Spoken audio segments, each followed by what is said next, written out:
The story begins with two kids who were playing in the garden. A bully comes there and ruins their game. The girl starts crying. The boy, Seth Kang, gets angry and kicks him in the face, even though he was much smaller than the bully. The bully starts crying, and the next day he brings his big brother with him, who was huge for his age. The bully attacks him, but he dodges all his attacks and kicks him in the balls. When he was in 5th grade, some middle schoolers took him to a back street and ask him for money. He refuses to give them money and insults them. One of the bullies gets angry and starts attacking him. He dodges all his attack, and others were laughing at the bully, but they were shocked when he kicks the bully in the face. One of the other bullies slaps him and he falls to the ground, but he gets up and attacks him with his pencil box, making him bleed. That guy was the boss of this group, and everyone was terrified of him. Now everyone else attacks him at once, but he beats everyone. Cops were confused if he really is the one who defeated them. His mother comes there and the cops let him go. His mom asks him not to fight ever again,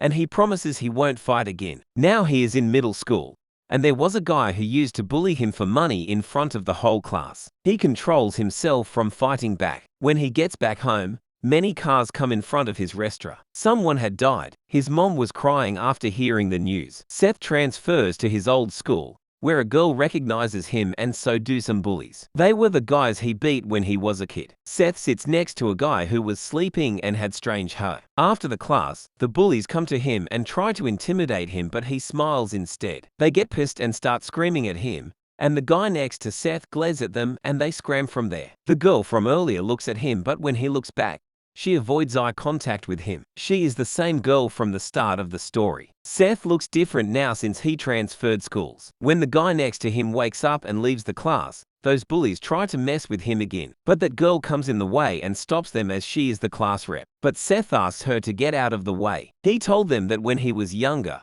he was holding back because of his mother, but his father ordered him to not get beaten ever again, so now he doesn't hold back. When the guy with strange hair, Victor, comes back into the room, everything was normal. That guy got beaten up by Seth and asks his boss to take care of him. He goes to beat him, but he recognizes him from back when they were kids. Seth recognizes him as well. He was afraid of Seth, so he falls back and doesn't fight him, and calls his big brother. Seth goes to meet his mom. He has promised her not to fight unless someone hits him first. When he gets outside, someone bows against him and calls him boss. When they arrive at the school, they both were sleeping in class again. When the gym teacher comes in, he catches these sleeping and takes them out in the field. He makes them run 3 laps around the field, and the first one to complete won't be punished. They start running. At first, they run half-heartedly, but suddenly they start competing against each other and run like hell. The teacher knew about Victor, but he was surprised to see Seth going toe-to-toe against Victor. Now we see a national wrestling tournament, and one of the competitors was that guy whom Seth kicked in the balls when they were kids. He beats his opponent without a sweat. He was now huge and muscular. His brother tells him about Seth's coming back. The teacher was scolding them not to sleep in class again. He asks Victor about his next match. Victor is also a boxer, a very talented one at that, and he wants to go pro. The next day, the big guy, Brock, comes to their school, and the whole school was in shock, even the student council. Victor wakes up and was jogging. Brock asks him about the class, but he ignores him. Brock grabs his shoulder and Victor gets mad. They start arguing and Victor punches him and starts punching him with his boxing moves. But Brock manages to catch him by the shoulder and was going to hit him, but the gym teacher comes there and stops Brock. Seth was watching all this from the locker room. The student council president calls for a sudden meeting regarding Brock coming back. Apparently, Brock also is a student in this school, but due to some incident in the past, he doesn't come to school anymore. They find out that Brock is here for the new kid, Seth. After school, when he gets back in the car, that girl, Sophie, sees him and was surprised to see him. When he gets back home, everyone bows before him and calls him the boss. Now we see what happened that day. The man who died was his father, a gangster. He asks his father's right hand, what kind of man was he, to which he replies, he was the strongest man in Korea. He tells Seth that his father had been watching over him all this time, and his last word were, stop getting your ass kicked. It's embarrassing. That's why Seth doesn't hold back anymore. The next day, student council president Jason comes to talk to Seth. He asks him and Victor to come to the council room. Jason asks Victor if he knows about Brock Chang. Up until 2 years ago, this school was a special school for athletes. The government took care of the school, sending the most talented athletes here from all over the country. But this is now just a regular high school, because of Brock Chang. The school was in an uproar after that fight. All the juniors and seniors were suspended. There were many national representatives, but Brock beat all of them and was almost sent to juvenile detention.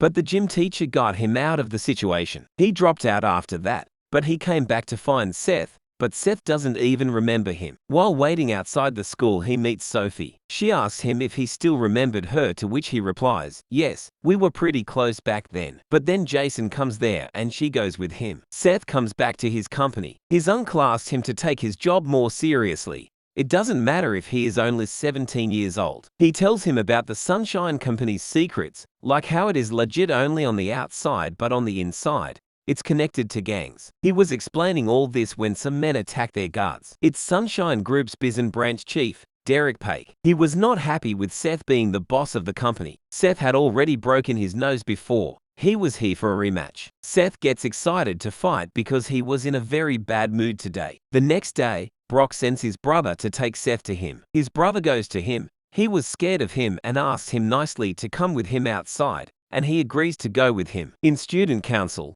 one of the members was furious at Brock for coming back and lurking around the school, so he goes to fight him with some students. But they were defeated easily. Brock was going to break his legs, but Jason comes there and asks him to stop. Brock asks for Seth, but Seth comes there himself. Seth recognizes him, and Brock approaches to fight him, but Jason comes in the way and asks him to not cause trouble in school. Seth proposes they should fight in the gym as a sport. This way they won't be breaking any rules also. Everyone in the school started going crazy for the fight. They get inside the ring and were ready to fight, but the gym teacher comes there. But instead of stopping them from fighting, he gives them gloves and asks them to fight under MMA rules. There'll be 3 rounds in total, and 3 minutes per round. Before fighting, Seth teases him saying, "Is this because he lost to him when they were young?" Brock replies that's the only time he ever lost in a fight. The fight begins. Brock attacks Seth, but he dodges his attack, grabs him and kicks him in the stomach, and punches him in the back of his neck, which makes a normal person unconscious. Brock falls to the ground, and everyone was stunned by this. Seth was thinking he had already won,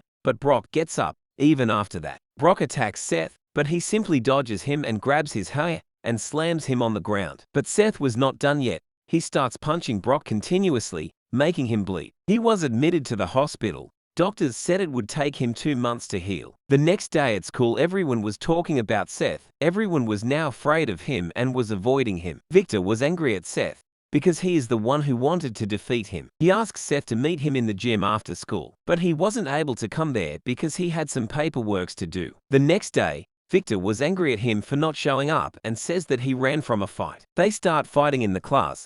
Victor attacks him first, but he blocks his attack easily. Seth dodges Victor's all attacks, but their fight was interrupted by one of their classmates. They decide to continue this fight after school. They were waiting for the class to end impatiently, and after the class, they hop in Seth's car and go to Victor's gym. While they were in the gym, some thugs also come there to attack Victor's gym. Victor doesn't even give Seth boxing gloves and asks him to fight without them. When Seth takes his shirt off, Victor was shocked to see how many scars he had on his body, but he decides to fight him anyway. They had just started to fight, but Victor's uncle comes there and tells him about the guys outside. When they go outside, Seth's driver had already taken care of them. He brings one of the thugs to his company and asks him why he attacked the gym. They found out that the gym was in a lot of debt when they didn't agree to sell the building, and the thugs decide to use force. Victor didn't come to school the next day. After some time, he comes in the middle of the class and takes Seth with him. He shows him the money he gave to the thugs for his gym. They argue for a little while.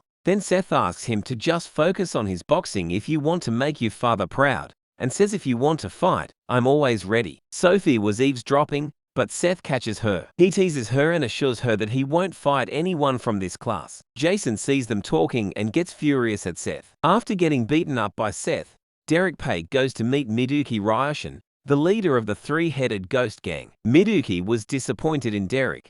He orders him to find his weakness. Derek remembers that he has a mother. In the school, every club member was trying to recruit Seth into their club after he beat Brock. Seeing this, Jason gets even more furious. He goes to a group of students who were full of thugs and asks them to take care of Seth. When Seth was passing by an alley, someone attacks him from behind, making him unconscious. When he gains consciousness, he finds himself surrounded by those thugs. But he wasn't afraid, and that pissed them off.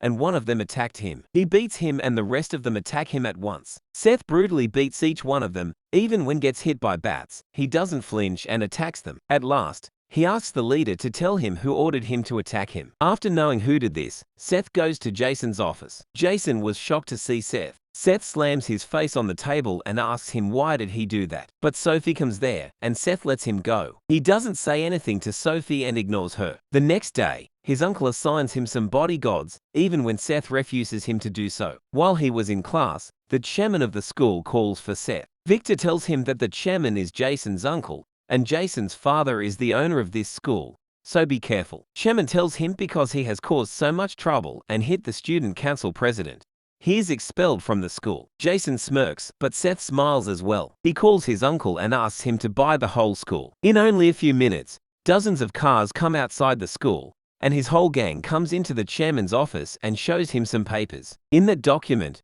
all the illegal activities he was involved in were present. Chairman tries to raise his voice, but was silenced in seconds, and they bought the whole school. During class, Jason comes to Seth's class and says that he was not afraid of him, and when Seth gets up, he just runs away from there. Seth's uncle makes the gym teacher the new chairman of this school. After school, Jason again pays some thugs to attack Seth, but when they see him, they throw the money on his face and run away from there. Jason wonders just who is he, and then he sees all the cars surrounding him and was shocked. On the same evening, he asks his mom why didn't she live with his father, and she says she will answer him some other time. After Seth was gone from there, Derek Page comes there and kidnaps his mother. The next day after school, Derek's men come to take Seth with him and show him a video in which his mother was tied to a chair. After seeing this, Seth was full of rage, beats them brutally, and asks them to tell her whereabouts. Seth calls his uncle and tells him everything. Seth was furious, and his uncle asks him to calm down because he was confident that nothing will happen to her. On the other hand,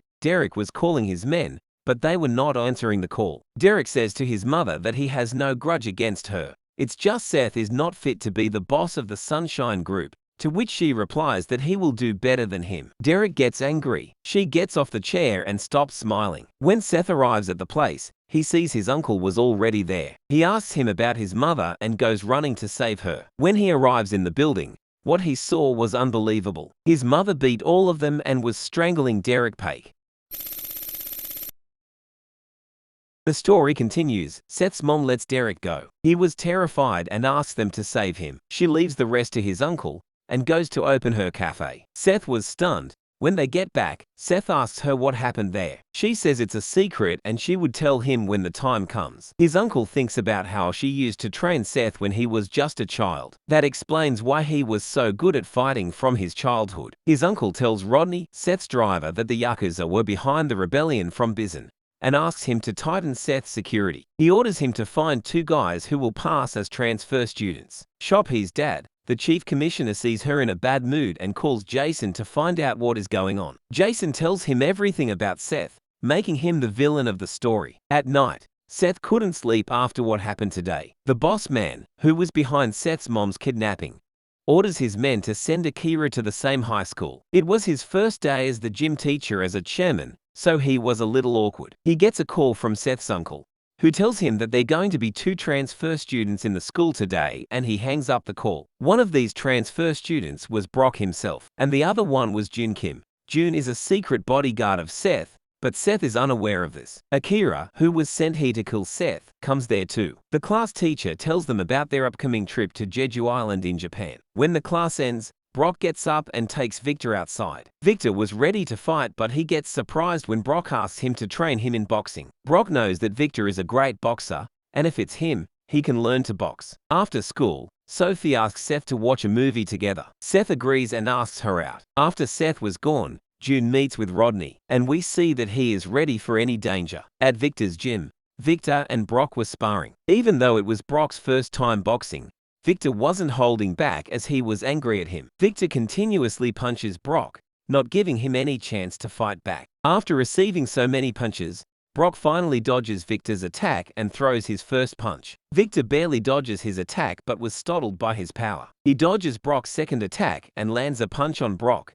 but he knows if he gets hit by even one of his attacks, he is done for. Brock marks Victor and they start fighting again. On the other side, Sophie and Seth were watching a movie, and there were some cute moments between them. After the movie, Seth takes her to his own restaurant, but Sophie didn't know that. She asks him, "Isn't it expensive?" to which he replies it's his own restaurant. Obviously, Sophie was surprised. Seth asks her when should they go on their date, and Sophie starts blushing. His uncle tells Seth that he is sending some bodyguards with him on the school trip because the gangs in Japan are up to something. Seth asks him not to do that and gets off the car. His uncle orders Rodney to go with him. If you haven't noticed yet, Rodney is one of the strongest members of the gang. When he uses his rod, he fights like a demon. They arrive at Jeju Island. Everyone was excited about this trip. Seth, Brock, and Victor had to share rooms, and they fight over who will get the bigger bed. There were students from other countries like China as well. Victor gets annoyed at how loud they were. Rodney meets June secretly. Seth and Sophie were walking together when some students from China start harassing Sophie. Seth doesn't understand what they were saying, but he knows that they are saying something bad. Sophie takes Seth out of there,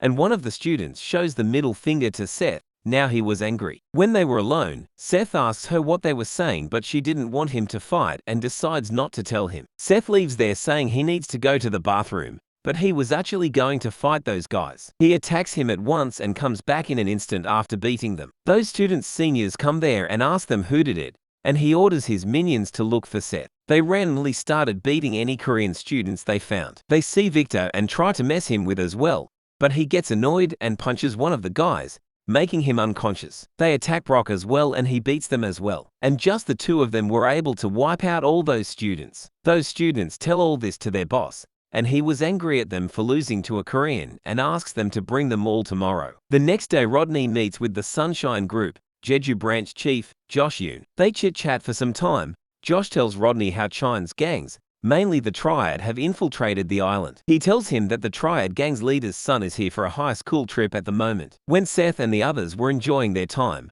one of the Chine students spies on them and tell his boss their whereabouts. They target Victor and Brock first, and then Seth too. They ask Seth to follow them as their boss is waiting for him. Seth goes along with them, and he sees Victor and Brock are there as well. The boss comes there, insults them, and challenges them in one-on-one fight. Victor decides to fight him first. He launches a sneaky and unexpected attack, but he dodges it and lands a punch on Victor. With just his one punch, Victor got on his knee and wasn't able to move. That guy was using Chinese martial arts, and Victor underestimated him. Seth becomes furious and attacks him, but he dodges that as well. He attacks Seth, but Seth avoids it, only to get hit by his next attack. Seth blocks his attack with his hands and was now excited to fight him. Rodney and June hear the news and they rush to Seth. When they arrive there, they see both of them fighting. June was surprised to see Seth fight like that. Rodney tells him that Seth almost defeated Peter, his uncle, in a fight 2 years ago. Seth and that guy were going toe-to-toe against each other, and after a long fight of avoiding, Seth was finally able to land a hit on him, but his fight was disrupted by a strange man. Seth asks him who was he and attacks him. The man avoids the punch, but the boss's son gets hit. The man stops Seth from attacking him, and Rodney and June come there. They take out their weapon and were ready to fight. Seth was angry to see June as his bodyguard and yells at them for making it look like he had lost. He attacks again and this time was able to land a punch on that man. After that, we see that they have come back from the trip. Peter scolds Seth to have caused such trouble. He yells at June and Rodney as well and they apologize for not stopping him. Peter was worried because those people aren't just some thugs, they are the Triad. Seth says that he was not going to run away after someone attacks him first. Because of this fight, Joe was in much trouble. The boss's son was admitted to a hospital. He was angry at Joe and others and promises not to forgive them. The next day at school, Victor, Brock and June didn't come. At Victor's gym, Victor and Brock were training. Victor keeps imagining how he lost and was very frustrated with himself. There was a new transfer student in Seth's class from Japan. It was Akira, the one that the three-headed gang's leader hired to kill Seth. The boys were mesmerized by his beauty. She introduces herself and looks at Seth. Sophie admires her beauty as well. She notices that Akira was looking directly at Seth. Sophie thinks that she is into Seth.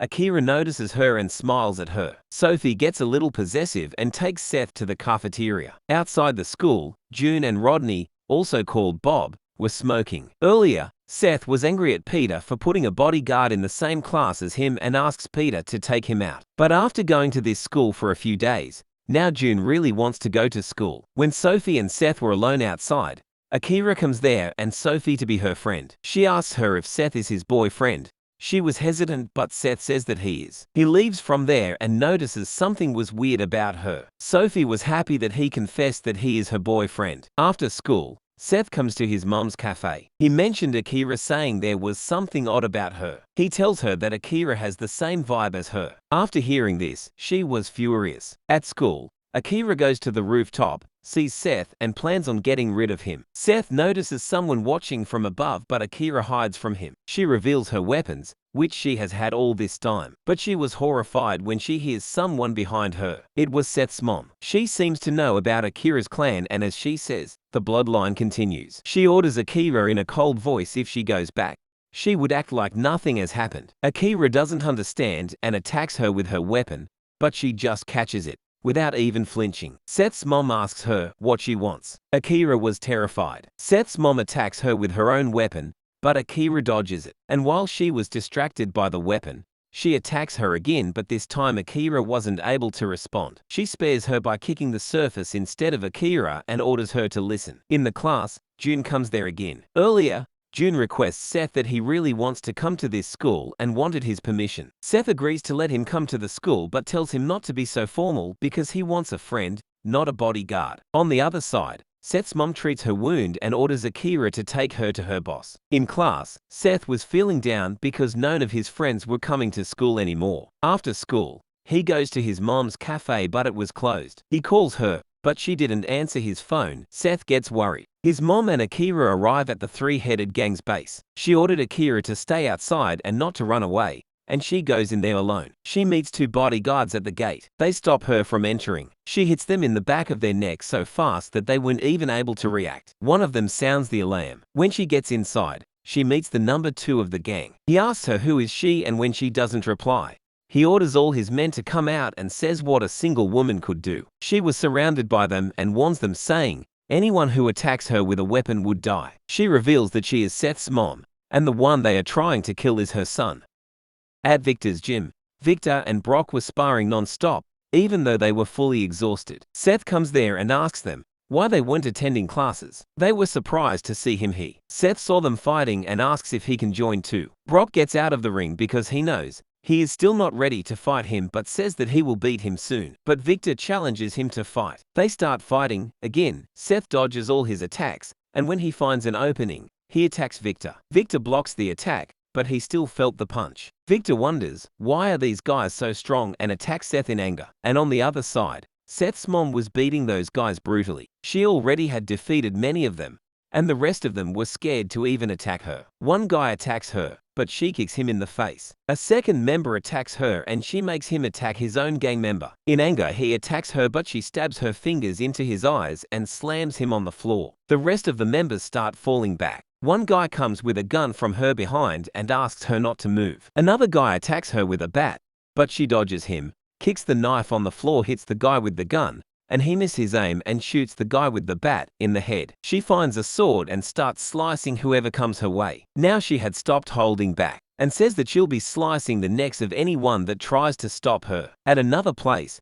Jason's father was having a conversation with Sophie's father. Jason's father was angry with the Sunshine Group for taking his school from him and wanted to take revenge. Sophie's father tells him there is nothing illegal about the Sunshine Company, so he can't do anything anyway. Jason's father tells him that he already had sent his brother to Japan's biggest gang for help. When Sophie's father asks him what he was going to do, he replies that he was going to get rid of some guys, that's all. Sophie's dad becomes angry and says that he follows the law. He is gonna pretend he didn't hear it and leaves. On the other hand, Seth's mom had butchered all the gang members into pieces. She also killed the second in command. The boss was afraid and wonders, who is she? She warns him if he touches his son again, she would kill him. In school, Seth was still worried about his mom. After school, he comes to his mom's cafe and asks him where was she. She lies to him, saying she had some errand to run. Then Seth was surprised to see Akira there, dressing as an employee. Seth was very confused. Now we see three-headed ghost gang's boss, Miduki Ryanosuke. Jason's uncle offers him money to get rid of the Sunshine Group,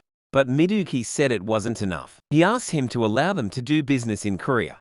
Then they would get rid of the Sunshine Group for them. Meanwhile, on Jeju Island, Joe was getting beaten up by some men. This man was Jonely, that guy whom Seth beat up when he was on the trip. he was his brother, and he was asking Joe to tell him the name of the guy who beat up his younger brother. At the Sunshine, Peter gets a call from Joe. Joan takes the phone and asks Peter to give him the one who beat up his brother, or he will wipe out the Sunshine Group. Peter also gets angry and tells him that if he dares to lay hands on Joe, he would not leave Corey alive. Next day at school, Seth glares at Akira in anger when she comes into the class. He takes Akira to the rooftop to talk. Sophie sees them going together and follows them as well. Seth asks her what she wants, and why is she working at his mom's cafe? When she doesn't answer, he gets angry. Akira says to him why he and his mother are bothering her and starts crying. Miduki comes to Korea, to his branch in Korea. When he gets inside, he sees there was no one in there. He calls Ryunshin, who was sitting alone in the corner. Miduki asks Sunshine for a favor to get rid of the Sunshine Group. Hearing this name, Sunshine,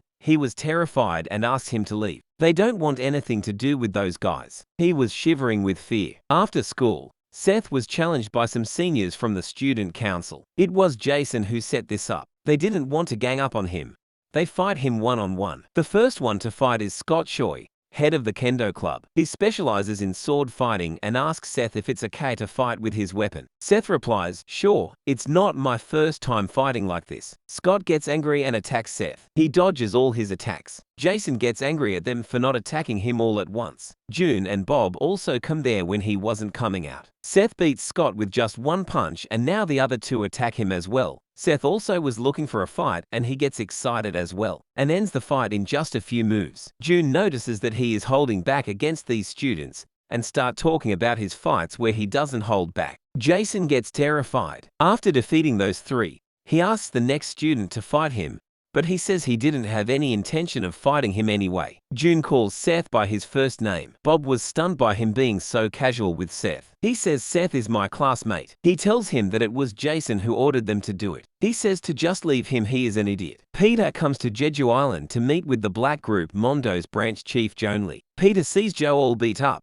and he gets angry. Joe asks him to keep this a secret. Joan asks him not to make things complicated just over a high school kid, to which he replies that he is not just a high school kid, and he is letting them go alive because they didn't kill Joe. Peter asks him if he had permission from his boss, and does he know what kind of company Sunshine is. Joan replies it's a personal matter. Peter says if it's war they want, he would gladly accept it. Joan bursts out and says he only wants the kid who beat up his younger brother, to which Peter replies, the kid you are talking about made my face like this. He tells him if he wants to meet him so badly, try to beat him first. If he wins, he will let him meet him, and if he loses, he would have to go back and never come back. Joan also makes conditions. First, Peter would have to defeat his men, then he'll fight him. Those two attack him but he doesn't dodge the attack, and takes the blow head on, and doesn't even flinches. Then he strikes back, punching one of them and strangling the second one, and wins the fight against them. Joan starts clapping and acknowledges that he is strong,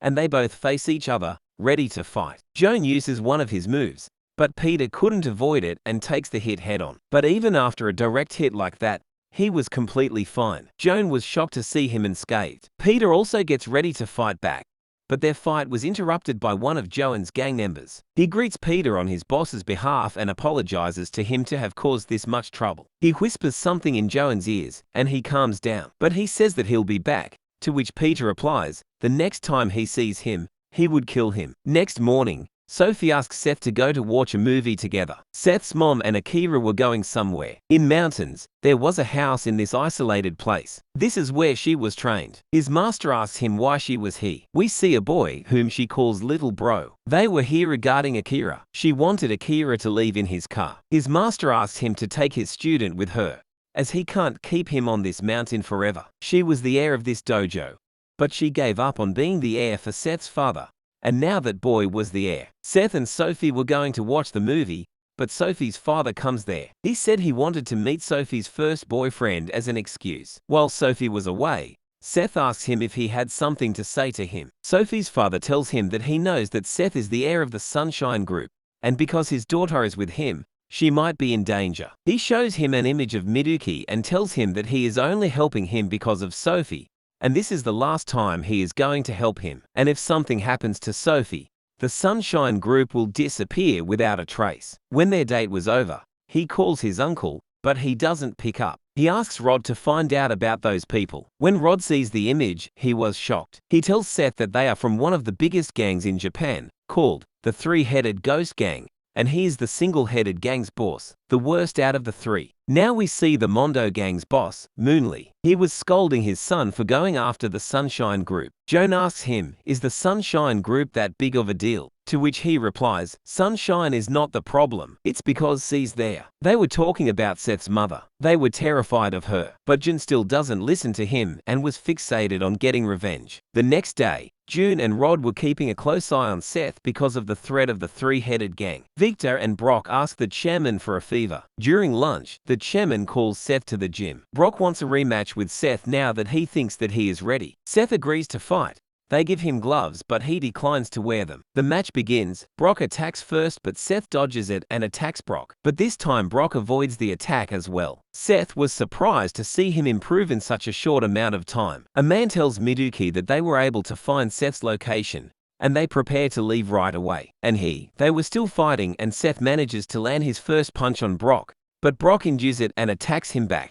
The gym teacher was wondering what kind of monster is Seth, who was even able to overpower Brock, even after how much Brock had improved these last months. Now Brock was on the defensive and was just blocking his attacks. The lunchtime runs out, and the gym teacher stops the fight, but it was clear if the fight continued who would have won. Seth tells him to finish the fight after class. Victor was also a little nervous after seeing them fighting. Miduki calls Jason's dad to tell him that they are ready. Jason's father assures them, saying he would take care of the aftermath. They arrive at the school. Joan was also coming for Seth with his younger brother. At the school, Sophie was still worried about Seth, seeing him all gloomy. Bob sees two trucks and a car stopping in front of the school gate. A man closes all gates, and many men come out of those buses. Then he sees Miduki coming out of the car. Rod was furious. He asked the guy to open the gate. While that guy was processing what he was saying, Rod grabs him by the shirt and slams him into the gate. He even brings his rod, which shows he is serious now. He massages June that says they are he. He gets up suddenly and all his classmates were shocked. At the gym,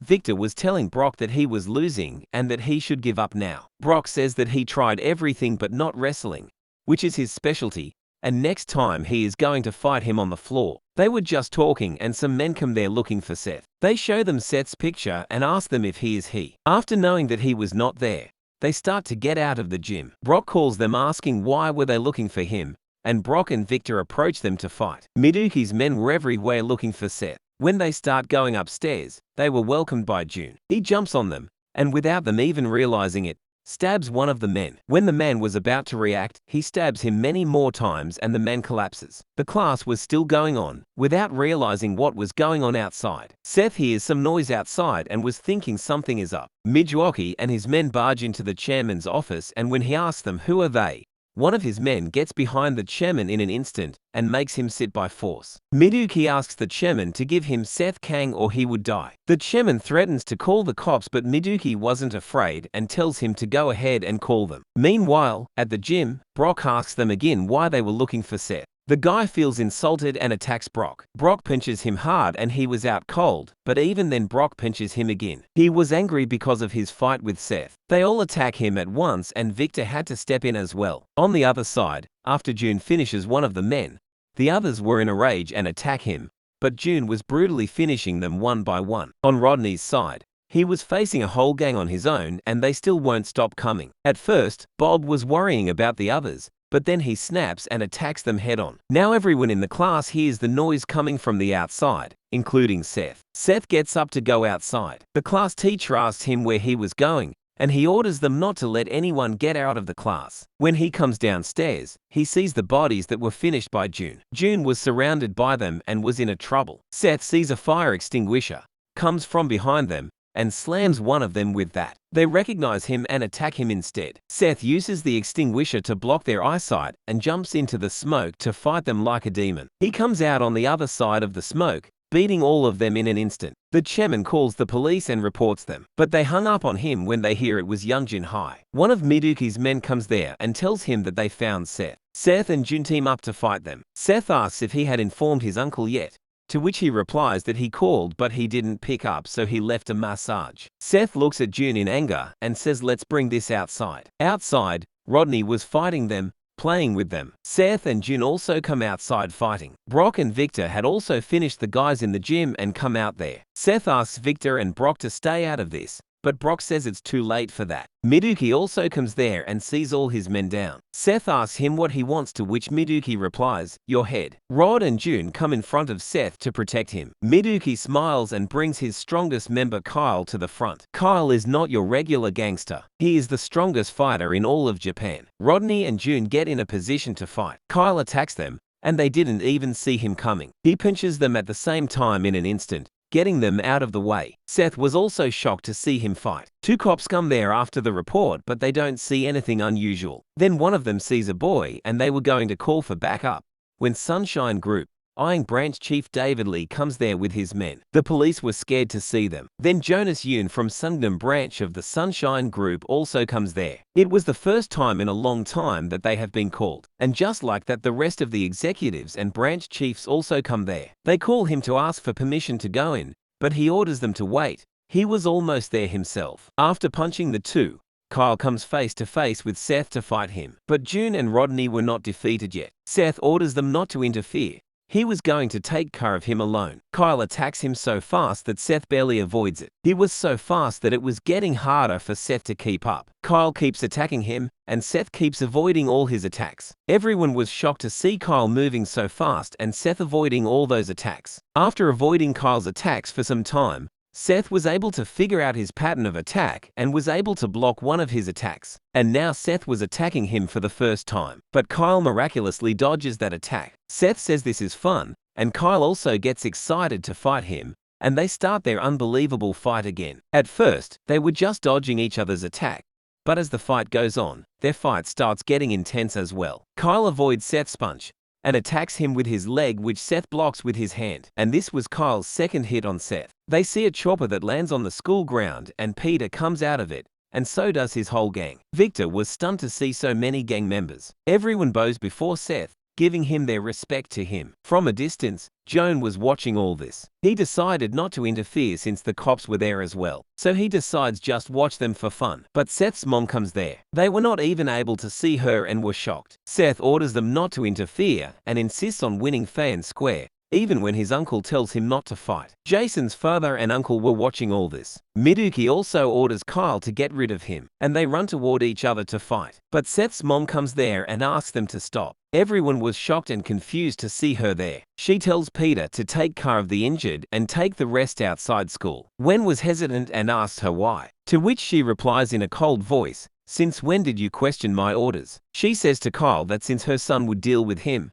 she is letting him live for now. Kyle was shocked to hear that. She goes to Miduki and says him to take all his people and go back from Korea. Hearing this, one of his men screams at her, and she pinches him hard while injuring Miduki as well, and says the next time he interrupts her, she would kill him. She makes a deal with Miduki, saying her son would fight you guy Kyle, and if Seth beats him, he would have to go back. Seth was confused as well. She coldly tells Seth if he can't win this fight, he would have to get down from his position as the boss. Seth says there is no way in hell that he is going to lose. Sophie comes down and sees all the bodies. The cops weren't coming, so she calls her father and tells him everything. He was extremely furious after hearing this. Miduki orders Kyle to kill Seth, and now Kyle was using a dagger. Rodney tries to give Seth his weapon, but he says he doesn't need that, and they jump straight into the fight.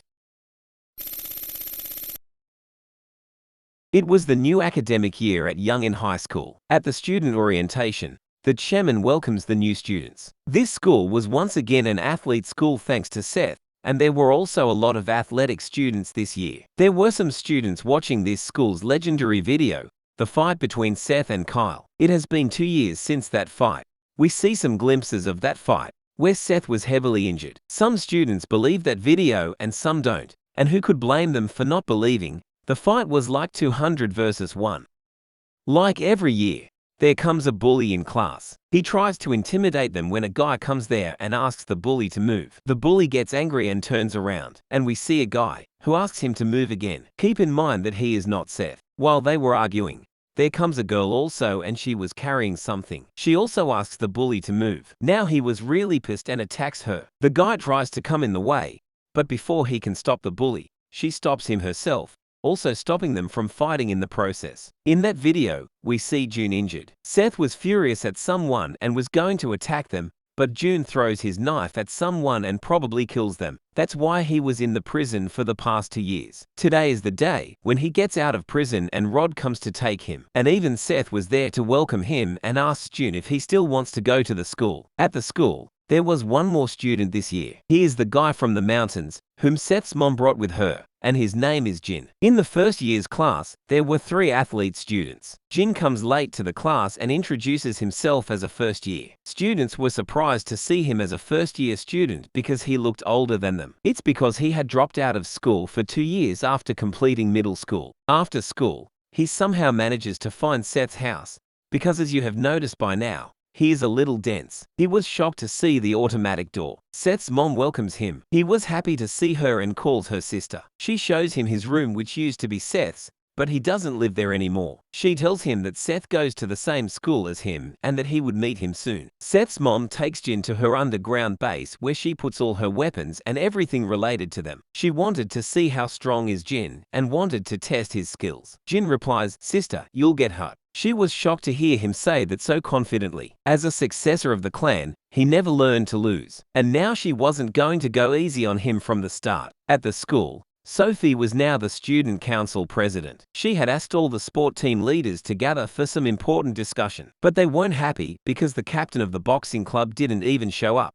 And also they were busy with their competitions. After waiting for some time, we see that Victor enters the room. He is the captain of the boxing club and also the present IBF Asian champ. Brock was the captain of the martial arts club, but he didn't come to the meeting because he has a match next week. The meeting was about the recruitment of first-year athlete students and some rules to recruit them. After the meeting was done, everyone else was gone, except Victor. He asks Sophie if she had heard anything from Seth. She asks him if he knows anything about him, like coming back to school. He tells her not to worry because Seth had promised his mom he'd graduate. Hearing about his mom, Sophie starts trembling as she remembers what had happened to her 2 years ago. Miduki had taken Sophie hostage and she was horrified. And the knife that Jin had thrown was to save her from Miduki. Victor asked her if she was okay. She leaves the room without answering him, and we see even Victor's hands were shaking thinking about that incident. After Jun threw his knife, Miduki let go of Sophie, and Seth attacks him immediately. He was furious and was beating him like a monster. Seth was going to kill him, but his mother stops him from doing that. And all Victor could do was just stand there and watch, and to this day that incident haunts him. At Seth's house, Jin was getting all emotional because it was the first time someone cooked for him. His face was a little bruised from his training with her. She asks him to fight again soon. He stops eating, and she asks him if he didn't want to fight, and he replies that he wants to fight, but he didn't want to injure her again. We see that she had a big bruise on her hand, and her hand wasn't working properly. You know what that means. She admits it was the first time in a long time that she had to fight with her full strength. The next day when he was going to school, he was even more injured than before. At the school, seniors were recruiting students to their club. One of Jin's classmates comes there. He is one of the athlete students. When Jin hears it, he was a little surprised. The bully from their class comes there and starts screaming at them to move out of the way. Jin starts smiling and asks him if he was from his class, and calls the bully buddy. The bully gets angry and told Jin to come with him. The bully takes Jin to an isolated place and asks him if he knows him.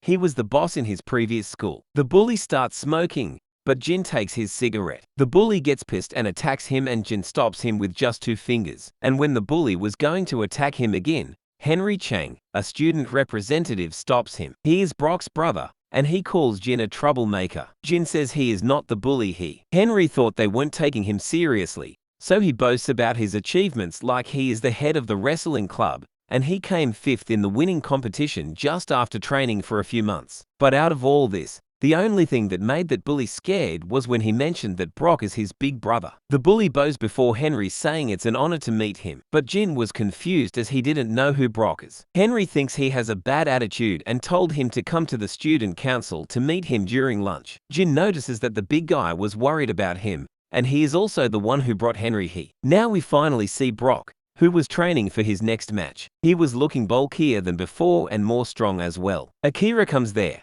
She is now Sunshine Group's executive secretary. She was here to tell him that Seth wants a fight to loosen up a little. The gym teacher was worried and tells her that the competition is in 2 days, and he needs to be in the best shape. But Brock agrees to fight him. In class, the class teacher asks a math question which Jin solves correctly. The math teacher was impressed by him. He says there wasn't much to do in mountains and everyone was a little surprised. In the next class as well, he was active, and now he was the center of attention during lunchtime. His friend reminds him about going to student council. He had totally forgotten about that. He runs to the council room but doesn't know where it is. He meets Sophie there and was mesmerized by her beauty. She gives him directions to the student council room and says not to cause trouble, to which he replies he is not a bad student. He enters the council room and it was completely empty. Henry was outside and he sees James, the guy from Jin's class, and his sidekick told Henry that he was the one who joined the boxing club, and also he was Korea's champion. He calls him to the council room to show him who was the boss there. James was annoyed by this. When they come to the council room, they see Jin sitting there, who immediately says that he was not a bad student. Henry had forgotten that he had even called him. He tells them after the fight that had happened 2 years ago, which shook the whole country. After that there were strict rules made by the school board, which everyone needs to follow. If you want to fight, you need to have a student council and the athlete captain approve the fight in the ring, with MMA rules. Henry was the one who had the authority to approve these fights. James says that's good and challenges Henry himself to a fight. Henry was surprised. He tries to intimidate him by talking about his brother Brock, but he doesn't care and asks them to let him fight Brock instead. His sidekick yells at him saying does he even know who Brock is? To which he replies that the reason why he came to this school was to defeat Brock and Victor in a fight. After saying all this he leaves the room, and they could just watch him leave. Jin asks if he could leave also. The guy warns Jin saying if he tells anyone what happened he is dead. Jin looks so serious and while leaving he asks them how fighting with MMA rules work again. They were confused hearing that. They come back to their class. The guy from the council calls the bully in their class and orders him to take care of James. At the gym, Victor was training when Henry comes there. He complains about James, who was in his boxing club. Victor goes to meet James. He was shocked to see Victor there. But instead of fighting with him, Victor says to him to come to practice starting tomorrow. James asks Victor if he comes to practice, could he face him? To which he replies if it's in the ring, anytime. When Victor was gone, that bully comes there with some thugs and take him with them. Jin sees them taking James somewhere. At Japan's Narita International Airport, we see Jun, Rod, Akira, and Seth. Surprisingly, we see Kyle, who was bowing before Seth. Sophie's father was watching that fight between Kyle and Seth. During their fight, when everyone was distracted, Miduki takes Sophie hostage. Seth was full of rage. After getting Sophie's call, his father came there and forced his way into the school. What he saw there completely shook him, bodies and blood everywhere. Miduki on his knee and Seth was standing in front of him in a rage and Sophie was sitting there intimidated. He was furious at Seth for dragging her into this after all. He was keeping an eye on Seth's every move. Someone calls him and tells him that Seth was in Japan. After seeing those bullies taking James with them, Jin follows them and sees that James had already taken care of those bullies. James sees him and asks him why he keeps following him everywhere. Jin tells him not to pick a fight with someone weaker than him. He is clearly strong. James gets angry and attacks him, which Jin easily counters. While James was completely shocked as he didn't expect him to fight back, Jin was totally calm. Jin laughs at James and that makes even angrier, and he attacks him again, and Jin avoids it. When he was going for his next attack, Jin was already ready to counter his attack, not giving James any openings to attack. But Jin doesn't attack him saying he doesn't pick on weaker than him and leaves. James was completely stunned. He comes back home and goes straight into the basement for his training. And we see under that innocent face, his body is like a demon. He remembers his fight with his sister and starts training. At the three-headed ghost gang's base, there was a meeting in which Miduki, Ryan Shin, Kyle, and Joan Lee were there. The meeting was called by Seth himself. It seems they have made up after their fight 2 years ago, and now they are here to discuss their future plan. Seth shows them the new stadium, Osaka's stadium, was ready and asks them to send some good contestants. It seems Seth has organized a tournament for strong fighters like him. Joan asks Seth if he would be participating in the tournament as well, to which he replies that he would. Joan leaves there, saying he would meet him in the tournament. In this tournament, there are no limits on weights and or weapons as long as they are not firearms. At Jin's side, he was training with the lady, and this time she was using a weapon while he had to fight bare hand. She attacks him, which he barely avoids, and sees that she was in the range of his attack and strikes her. But she blocks his attack with her hand, and they go at it with their full powers again. Now we see Brock's match. It was an international match. Ever since his debut 3 years ago, he's beaten all of his opponents in under a minute. And this time his opponent was one of the top 10, ranking at number 7 in the light-heavy division, John Krischer. The coach tells him that this time his opponent is one of the top 10, so don't get too nervous. To which he replies by asking him if he was stronger than Seth. If not, why would he be scared of him? Krishan attacks him and he could easily see his attack. He looked as if he wasn't even interested in the fight. Seth attacks his leg, making him unbalanced, and while he was falling, Brock punches him so hard that he lost his consciousness immediately and wins the fight with just one punch. He tells his coach to raise his weight class. This is too easy. Seth was watching his match and told Akira to add him to the list as well. The next day at the school, everyone was talking about Brock's match. The bully comes into the class, all beat up.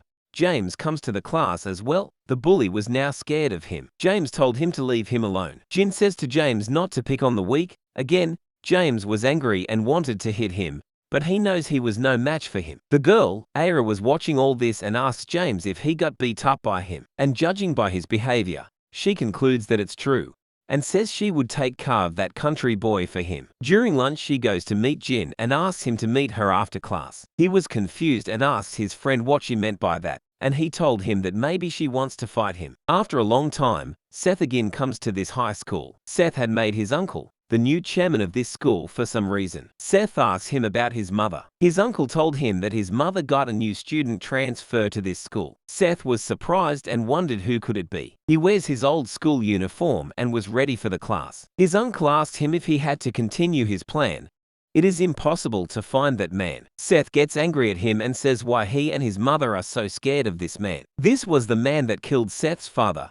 Even Triad couldn't stop that man. His uncle says that he was not strong enough to go against that man, and Seth gets furious and orders him to stop interfering. After school, Aira comes to Jin and she was angry at him for not showing up when she had asked him to. Jin ignores her and starts walking, and she gets angrier at him. She draws her weapon and attacks him from behind, which he easily dodges, and says he doesn't get easy on girls. He was ready to fight, but someone calls him. It was Akira. She tells him that she was a senior there. He asks him to come home with him, but she declines and says she was here for only a month. Then she'd go back to Japan again. She sees Seth goes with him. Jin sees Seth for the first time. When they were gone, Aira asks him if he knows Seth Kang and tells him that he reached the top of the school. They go to a restaurant and she shows him the video of Seth's fight with Kyle. Seth was coming back to school for a month because of his graduation. When Jin comes back home, he sees Peter there. While going upstairs, Jin told her that he met her son today and asked her if he was the reason she take him out of the mountains. She was shocked and told him that Seth doesn't listen to her anymore and asks him to the next time he sees Seth, tell him to come home. Jin asks him what if he refuses, to which she replies to convince him to come. By that she means to force him to come home. Jin agrees to that. At Sunshine Group's rooftop, Seth was training with Akira, Rodney, and June, and he orders them to attack him all at once. Even though those three attack him at once, he still was overpowering them. After the training, Akira tells him that she has gathered all the competitors and the invitations are being sent out. The first invitation was sent to Pierre Stéphane from France. He specializes in sword fight, but he doesn't participate in the Olympics or other tournaments because he finds it boring. When he sees the invitation, he was excited. Brock was in America and sparring when he hears that Seth wants him to come back. In Japan, Kyle goes to someone named Oscar. The next day, when Seth arrives at the school, Jin asks him if they can talk. Akira asks Jin what he was trying to do. She tells Seth about him. Jin tells him that his mother wants him to come home. As Jin was leaving, Seth says to him how dare he cross the line, in anger. He says, "Who are you to tell me to go home?" To which Jin replies that he was going to hold back for his master's sake, but he can't hold back anymore. Seth was shocked to hear that. Seth was getting angry, but he calms down when Sophie comes there. Jin reminds him of the rules this school has if someone wants to fight. and challenges Seth in a fight in a ring. Seth gets excited and says he is interesting. During class, Seth asks Akira about Jin. She told him that she met Jin 2 years ago when she went to that mountain with his mother to erase her past. And even then he was stronger than Seth. Seth was stunned to hear that. Aira comes to Jin and asks him if he really was going up against Seth. Brock also comes to the school after a long time and everyone was surprised to see him. He goes straight to the boxing gym to loosen up a little. Victor also comes there and they talk about their upcoming match. Brock asks Victor if he wanted to spar with him, but Victor denies, saying he doesn't want to die. It's clear now that Brock is stronger than Victor. Even Victor acknowledges that. Victor asks him if he still spars with Seth, and judging by Brock's reaction, he concludes that he still hasn't been able to defeat him. Victor thought as Brock is now, he should have been able to defeat him. Brock now is a monster. Brock says if he is a monster, then what does that make Seth? And he thinks about his last fight with Seth, where he loses to him again. Victor tells him about the fight between Jin and Seth. Brock was now curious as to know who'd be dumb enough to challenge Seth. Everyone in the class was talking about the upcoming fight between Seth and Jin when Brock himself comes there to see Jin. He grabs Jin's head and starts clenching it, saying does he even know who Seth is? Jin's friend grabs Brock's hand and while trembling he asks him not to fight there. Brock gets angry at him and was going to hit him, but Jin stops him and asks him to stop. Even then, when Brock doesn't calm down, Jin uses one of his technique and twists his stomach. Brock says that was unexpected and tries to get up, but he falls on his knees. Jin says to him that it's gonna take a while before he could stand up again while looking down on him. But Brock stands up almost immediately, surprising Jin. Before they could fight, the gym teacher comes there and stops them from fighting. Now even Brock acknowledges Jin as strong. And soon after that the rumors start spreading that a first year defeated Brock in one hit. The whole school was in an uproar after this. Even Seth hears that Jin defeated Brock and was annoyed. Brock's brother comes to Jin and makes him sign a document. It was to authorize their fight. The gym teacher says to him that this is madness. He shouldn't fight a junior student. Brock stops him, saying that guy was legit and shows him the mark from his attack earlier. Jin comes to the gym and so do the other students. Aira warns him not to fight Brock. He should have fought with smaller ones first. Jin asks her if she thinks that he would lose. Aira flinches and couldn't answer him. He jumps into the ring, ready to face Brock. All the students were going crazy and so was Seth. As soon as the match begins, Jin kicks Brock in the head at an insane speed, and Brock falls to the ground. They couldn't believe what they just witnessed and started cheering for his victory. Seth was going insane seeing him fight like that, and Jin challenged Seth next, but he was baffled when Brock got up after that. Brock had the best stamina among them. Brock attacks Jin, but he avoids it, but Brock grabs him by the shirt and his leg and slams him on the floor. Jin wasn't even looking at Brock. He was looking at Seth in anger. Brock starts punching him in the face, brutally. Everyone there was scared and shocked. After punching him for some time, we see Jin had avoided all his attacks and says, "Are you finished? Then it's my turn." Brock launches a big attack at him, but Jin breaks his formation and punches him in the face, making him fall to the ground. Everyone was so surprised and shocked at what just happened. Brock gets up and attacks him again, but before his attack could even reach him, he attacks Brock while dodging his attack at the same time. Jin uses his palm move again and attacks him. Everyone was shocked. Brock was still standing, but Jin comes to him and pushes him a little and he falls to the ground, unconscious. Seth orders Akira to add him to the list as well. Akira tells him in a trembling voice that Jin was not the type to obey. It would be better if he asked his mother. Seth agrees and turns the car around to his home, making everyone shocked. Seth arrives at his home and orders them to stay outside. He enters the room and his mother was waiting for him. Seth asks her who is that guy. She says to him if he could defeat Jin, she would tell him the name of his father's killer. Joan goes to meet someone in the mountains. Joan calls him Maida Wang and introduces himself. The old man says to him with a scary face if his father didn't tell him that anyone who comes there dies. Joan was scared inside out. Joan says to him that had something important to tell him. The old man replies, whatever it was that would decide whether he lives or dies. Joan starts trembling. He tells him about the competition where the world's strongest participants would gather. The old man laughs at him and attacks him. Joan wasn't even able to react to his speed. He was angry at him for lumping him in with those small fries. As he was about to kill him, Joan told him that Sunshine Group's successor was also participating in the tournament. The old man confines himself from killing him. He asks if Anna was also coming there. He was talking about Seth's mother. At Sunshine, Akira was telling Seth about Jin and old martial arts. She says that in her clan there was a saying, if you see an old arts master, You should run away no matter what. And Jin was the master of the old arts, and so was Seth's mother. When Jin comes back home from school, Anna, Seth's mother, told him about her past. It was the first time in her whole life that she had got to get out of the mountain and come to this city. On her first day, she encounters Seth's father, who was with Peter and Pam and was going up against a whole gang. During that fight, she saved his life. After that, Seth's father asked her out and they fell in love. After a few years, she came back to meet her master, but she sees his master on the ground, defeated. And the one who defeated him was none other than that old man, Master Wang. Anna was filled with rage and attacks him, but couldn't even hit him once. Her master orders her not to fight. Wang had killed all the previous successors and now his eyes were on Anna. Wang was a maniac who just wants to fight strong opponents. He says to her that he would come back after 3 years. Until then, train and don't disappoint him. And he disappears into the wilderness. After that day, she trained day and night. Her master told her to leave the mountains as she couldn't defeat him. Jin asked her if he is really that strong, and Anna's silence made it clear that he was really strong. Even after 3 years, he didn't appear to fight her, but Seth's father came there and proposed to her instead. And that's how she left the mountains. After that, Seth's father started to take over gangs of the underworld and launched his own business, Sunshine. However, the fighting never stopped, and that led to the conflict between the Japanese Yakuza and Chinese Triad. And whenever he was in danger, Anna used to help him as well. But Master Wang started to look for her again. At that time, she was pregnant, so all she could do was hide. But his husband, Simon Kang, couldn't hide as he was the Sunshine Group's boss. He was frustrated to see her wife scared of him all the time and was very furious at him. She makes him promise her that no matter what, he wouldn't fight him ever and starts crying. But Simon was not someone who runs from a fight. At a deserted area, someone named Hogaria had come there to meet Captiva and tells him about the tournament. He tells him about all the money he would get after winning. But Captiva isn't interested.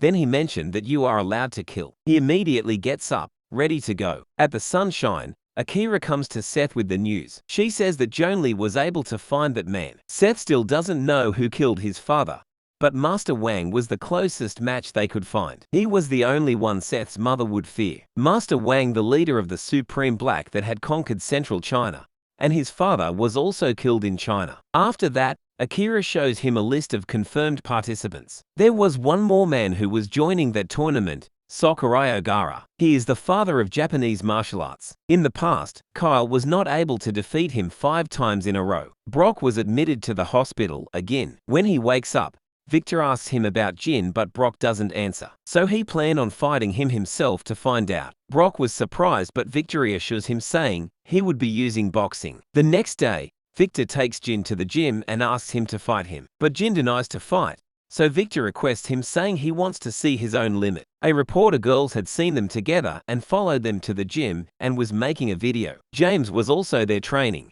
He says to Jin that he should be honored as he got the chance to spar with a world-class champion. He gives him his gloves, and the fight begins. Victor throws some jabs at him, which he avoids. Victor throws an uppercut, and when Jin tries to dodge that, Victor gets an opening and was going for the strike. But Jin avoids it with his insane control over his body and was about to hit him with his leg, but then realizes it was a boxing match. Victor was speechless to see his reflexes. The girl was recording all this on her device. Victor was attacking him non-stop and he was avoiding all the attacks. The time was running out as well. Jin blocks Victor's next attack, but as he was going to strike back, the bell rings. Everyone just looked so serious all of a sudden. Seth also comes there at the school. They were going at round 2. Victor was showing some amazing footwork, and as he was going to attack him, Jin looks at him with scary eyes and Victor instinctively falls back. Seth sees the reporter girl taking the video and orders Akira to take the camera from her. She wasn't giving it to them, so Akira takes the camera without her permission and takes the reel. The reporter says that she'd complain to the principal, to which Akira replies, he is the school's owner. The girl was confused at first, but when she realized he was Seth Kang himself, she was filled with fear. In the ring, Jin started to attack Victor, and now Victor was on the defensive. Jin breaks his defense with his next punch and was going for an uppercut, but James stops them, saying Victor has a match next match, so he can't afford to get injured. Victor admits that he lost to Jin Fan Squire. Seth comes into the gym and asks if it was his turn now. Jin says him to come into the ring, but Seth says that the ring was too small place for their fight, and told him to take his gloves off as well. Jin comes down and they both face each other, ready to fight. Jin asks if there were any rules,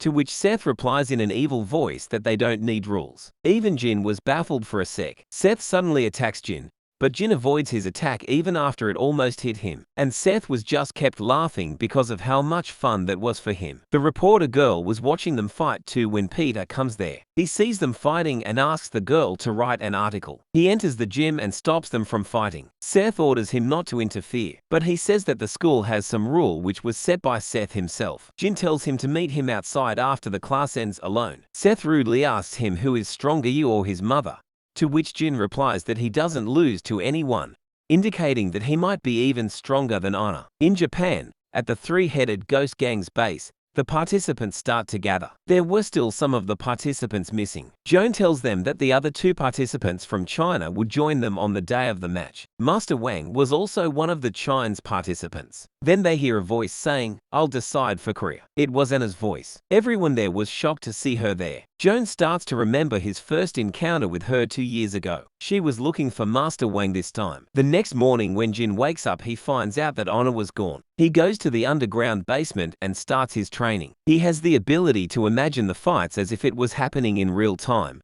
and that's how he becomes stronger every time he fights a strong opponent. The next day at school, there was an article about the fight that happened yesterday saying that the school was a school of violence. Har also read the news and immediately knew who's doing is all this. Sophie's dad also read the news. He gets a parcel from an unknown sender, in which all the illegal deeds that the Sunshine Group was involved in were present. He gets a call from Peter. It was Peter who sent those documents. Peter asks him to arrest Seth Kang, saying it's the only way to stop him. Shemin calls Jin to his office and shows him the letter that Honor left for Peter. It says, "I'm going to clean up after Seth's mess. Until then, please stop him. If I'm not able to come back, leave the rest to Jin." Peter tells him that she went to Japan. She would probably fight there, risking her life. But Jin didn't seem concerned about her. He asks him why was he not worried, to which he replies that if it's his master, she won't be in much danger because she is strong.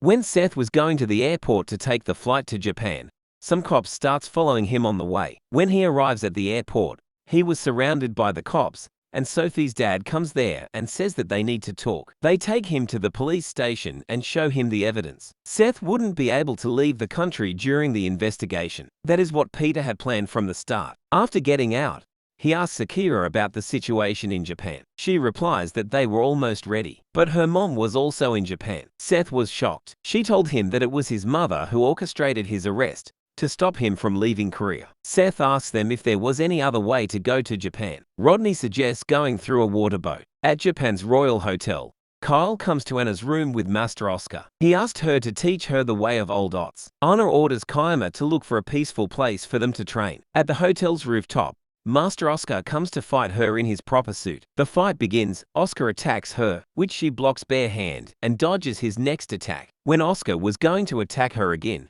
she throws his own shuriken back at him. She says that it was hard for her to fight bare hand, so she asks if she can use a weapon as well. She reveals the secret weapon that she had all this time with her. And starting now, things get serious. At home, Jin was training hard. He notices Akira's presence and told her to come out. He asked her whether Seth sent her he, to which she agrees. She gives him an envelope and says that Seth would be waiting for him in Japan. He asks if the master was there too, and was ready to go to Japan. Seth was going to Japan in a boat, illegally. Jun welcomes them there. During their travel to Japan, Jin sees Akira worried. He reassures her saying that he would take care of everything because he was stronger than everyone. Kyle, also called Kaima, comes to take them to the hotel. While he was going to get in the car, he feels a strong and evil presence of someone in the crowd. It was Master Wang. Jin looks so fierce after seeing him. Seth arrives at the stadium. Joan meets him there and asks him if he was ready, because they were ready, and we see Master Wang arrives there as well. Jin was trying to medicate but kept getting distracted by that evil old man. Honor arrives there and apologizes for making him come all this way. Jin was shocked to see Oscar with her, who was injured in the fight. During their fight, when Oscar sees her in that form, he shivered in fear. She defeats him in a few minutes and he accepts his defeat. Oscar was going to help Jin in his training, as a training partner. Seth goes to the control room to see if everything was ready. Miduki tells him that including himself, there were 10 participants, and people all over the world are gonna bet on this. The minimum bet would be $100,000. Seth replies to them that he didn't care about the money, He just wanted to fight. Everyone arrives at the stadium. Joan tells them the rules of the match and says that accidents could happen and they could die. So if they are not up for the challenge, they should get out now. But no one even moves. The match would start tomorrow, and he asks them to choose their opponents, whoever they want to fight. Hoggia wanted to start easy, so he chooses Seth, thinking he was just a kid. Captiva chooses Anna. Kyle chooses Joan. Oscar asks the old man to fight, but he says that he would be fighting in my stead, and he introduces Jin. The old man was thrilled to see him. Wang looks at Anna and says he was gonna kill her in the last. He acknowledges Jin but doesn't fight him. Instead, he goes to Pierre and challenges him as he was curious to see Western swordsmanship. Jin was challenged by Wang's student instead, and with that everyone selected their opponent. Now they just had to wait till tomorrow. Peter meets with Sophie's father and shows him the tournament, and asks him to stop the match somehow no matter what. Sophie's father was shocked to know about this illegal tournament and reassures him, saying he would talk to the Japanese police, but it wouldn't be easy. Captiva was outside the hotel. Hage comes there and told him to party because he was up against a middle-aged woman. Captiva says to him that if something happens to him, bury him in his village, and gives him advice that if he wanted to live, he should give up. Hoggia gets annoyed and says that his opponent is just a kid, to which Captiva replies that he was not talking about the kid. It was finally the day of the match. The first match was between Hoggia and Seth. Hoggia mocks Seth, saying he should give, to which he replies that he talks a lot. Hoggia gets angry and says that he'd break his neck. The match begins and Hoggia blindly attacks Seth, but Seth punches him instead. Hage gets furious and tries to slam Seth on the ground, but Seth slaps him in the ear, and his eardrum ruptures. Now he couldn't even stand properly. Seth starts going back when Hoggia yells that he was not done yet. Seth lands his final blow on him, making him unconscious and winning the match. The next fight was between Wang and Pierre. He keeps complaining as to why he had to fight an old man like him. Wang says to him if he couldn't kill him, he was the one who was going to die. The match begins. Pierre attacks him, but he keeps dodging all his attacks, and Pierre was getting anxious. Rod and June were amazed to see that old man's impossible speed. Wang mocks him, saying is that all you got. He gets scared and falls back, but Wang comes from his behind in an instant and lands his first attack on him. In just one attack, Pierre was unable to move his body. The old man comes up to him and says to him to stand up and try harder. He was scared and admits that the old man was strong, and as he was going to admit his defeat and end the match, Wang attacks him and removes his vocal card, and says don't decide when the match ends. While Pierre was falling, Wang kicks him and smashes his head. He falls to the ground and dies instantly. After killing his opponent, the old man says that they had told him that he could kill in this tournament, so that's what he did. Everyone there was either scared or angry. Jin realizes what he had dodged the time when the old man attacked him. It was the same technique, and if he had not answered him sooner, he would have been dead by now. Sophie's dad and Peter were watching this as well. He gets angry and calls it straight up murder. After just 2 matches, the bet started to get higher. The next fight was between Joan and Kyle, and the fights begin. While they were fighting, Jin was training using his special ability to visualize the fight. He was fighting against the old man in his imagination, and even in his imagination, he couldn't find any opening against him. Anna comes there and told him that the fight between Joan and Kyle had ended, and it was time for his fight. The outcome of the previous match, Joan wins against Kyle fair and square. Anna warns him to be careful in his next fight because his opponent was the heir of the Supreme Black and a disciple of that old geezer. Jin reassures him, saying there's no way he would lose. Jin comes face to face with his opponent. His opponent mocks Korean martial arts, saying it's pathetic, to which he responds that he would show him who is the pathetic one there. They come closer to each other and the fight begins. That man attacks Jin at a very high speed,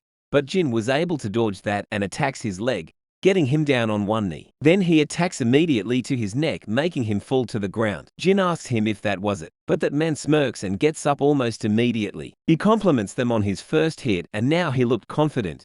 But as soon as they start to fight again, Jin attacks his chin with his knee. But this time Jin was not unscathed as well. That man manages to land a strong hit on Jin, but that doesn't stop Jin from his next attack. He grabs his hair, pulls him towards him and manages to land a strong critical hit on that man, and slams him on the ground. And that was the end of that match. Everyone there was amazed by his power, even the old geezer. Anna congratulates him on winning and Jin says it was an easy win. The next fight was between Anna from Korea and Captiva from India. After she was gone, we see that Jin was holding back his pain. The hit he received earlier was deadlier than everyone thought. As soon as the match begins, Captiva attacks her with his axe. She dodges the axe, but it was to distract her from his next attack.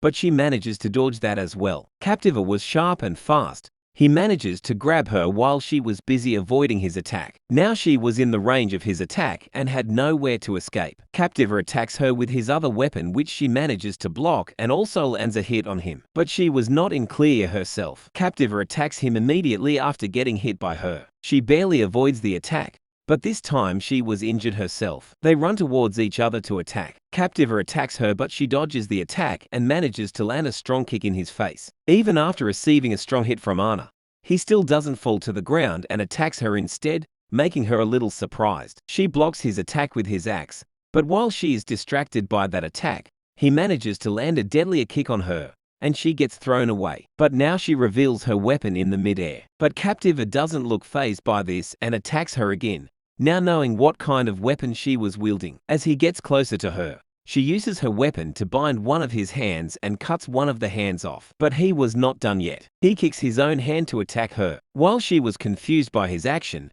he manages to grab her, slam her against the wall, and punches her with his already cut off hand. As he was going to attack her again, she warns him, saying if he moves she would kill him. We see that she had her weapon around his neck. Captiva calms down and admits his defeat. Everyone was shocked to see when she managed to do that. We see that old geezer who had killed his disciple for losing and was sitting on top of him, saying this is getting better now. In the control room, Myoki and Ryanshin were talking about the next match and how the betting had started to go higher after just 2 matches. The next match was in 2 days, and the match was between Seth and Jin. And after that, Anna and Jin were going to fight. Ryanshin asks him about the old guy. He was going to fight in the end. They were confident that Anna and the old man would be the final contestants. Jin and Kyle give each other respect after their fight. Jin says to him that he used to spar occasionally against Seth and asks how strong was he. Kyle told him that at first they were on the same level, but that was 2 years ago. Now, he doesn't stand a chance against him. Jin was shocked. Kyle told him that the one he should be worried about was his next opponent, Anna. Kyle says to him if it was her, even 10 of me wouldn't be able to win against her. That shook Jin inside out. Jin takes his leave without saying a word. He looked tense. In the CCTV,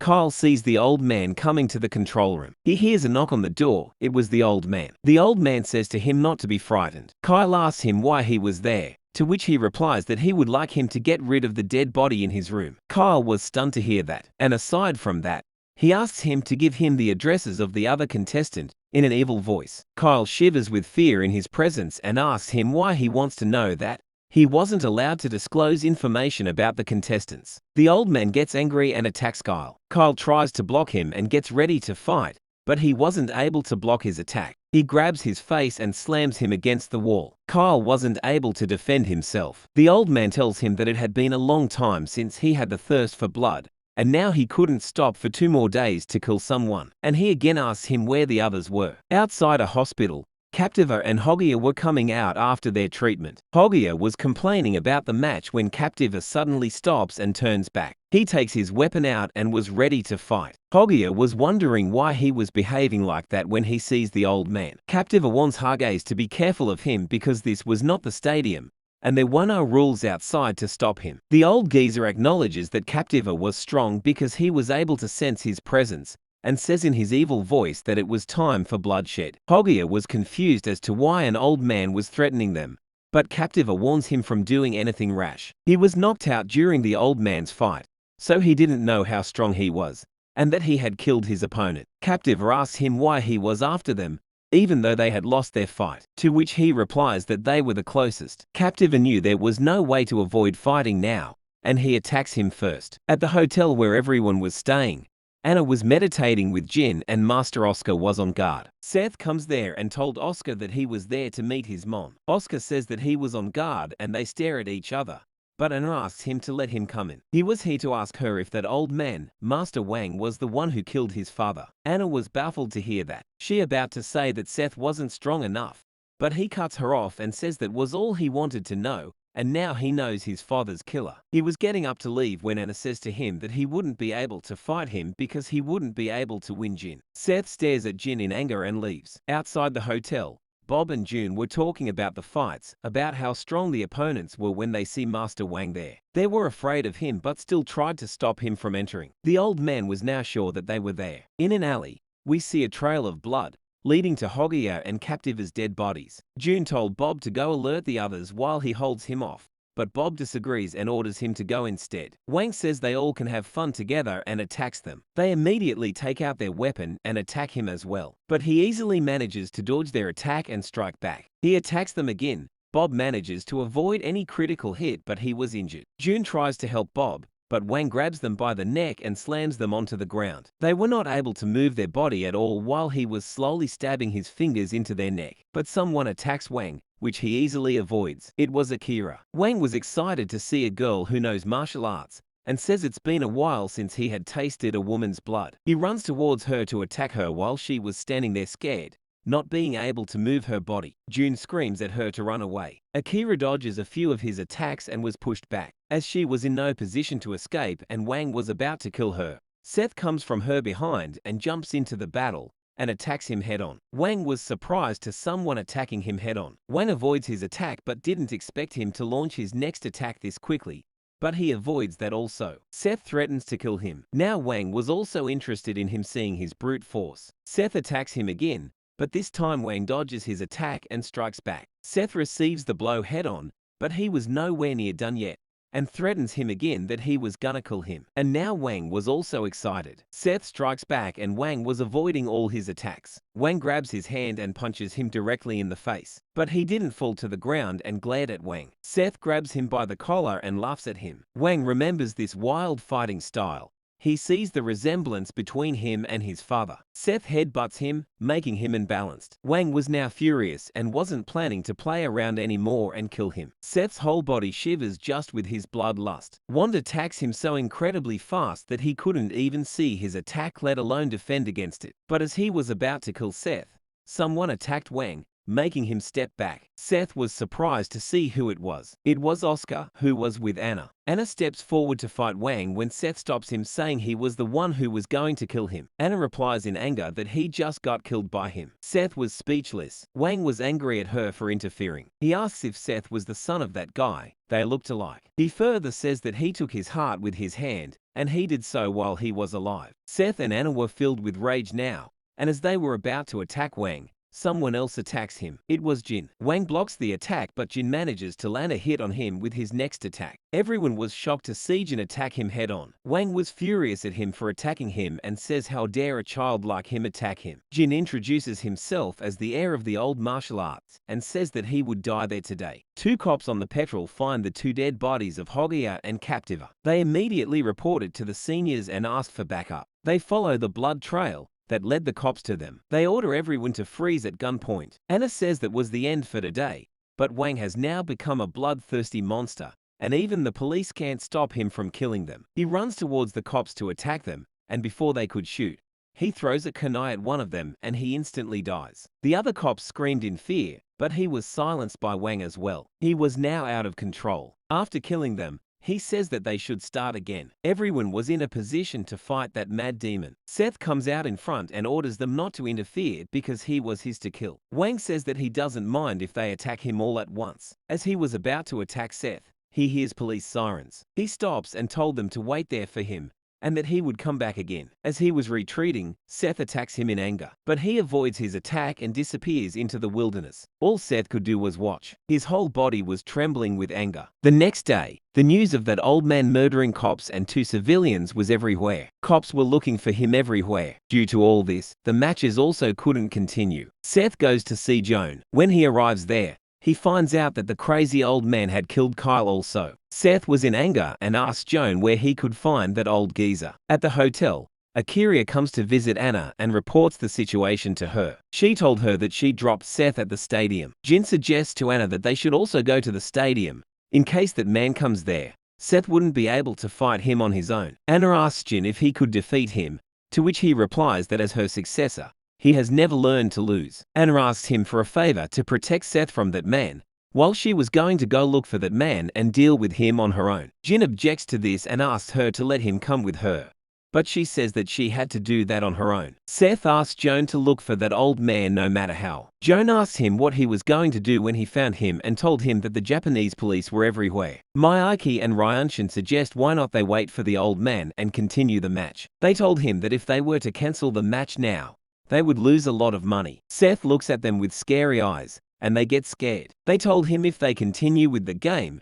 he would definitely come back there. Seth calms down and thinks this through. When Anna goes outside to look for him, she sees cops everywhere. She goes inside the forest where he had gone. She follows his trail, but he shows himself to her. He asked her if she had come alone, and why she come there when he had said that he would come back. This time Anna uses her weapon from the start and says that she was going to end things there. The fight begins and they approach each other to fight. At the hotel, Jin asks Akira if he should have followed her. Akira suggests he trust her. The fight between them was fierce. She attacks him with her sword, which he dodges easily. He was extremely glad about her fighting style because this is what he wanted, a tough opponent, and that makes her even angrier. He was continuously dodges her all attacks. She bends her sword in the midair, which he barely dodges, and launches his attack. She avoids getting hit at any vital spots but was injured by that attack. She tries to grab his hands with her sword, but he avoids that with his insane reflexes. He says to her that finding an opponent like her was the best thing that ever happened to him. She calls him a killer who doesn't know martial arts and only knows how to kill. And now Wang decided to fight her with his full might,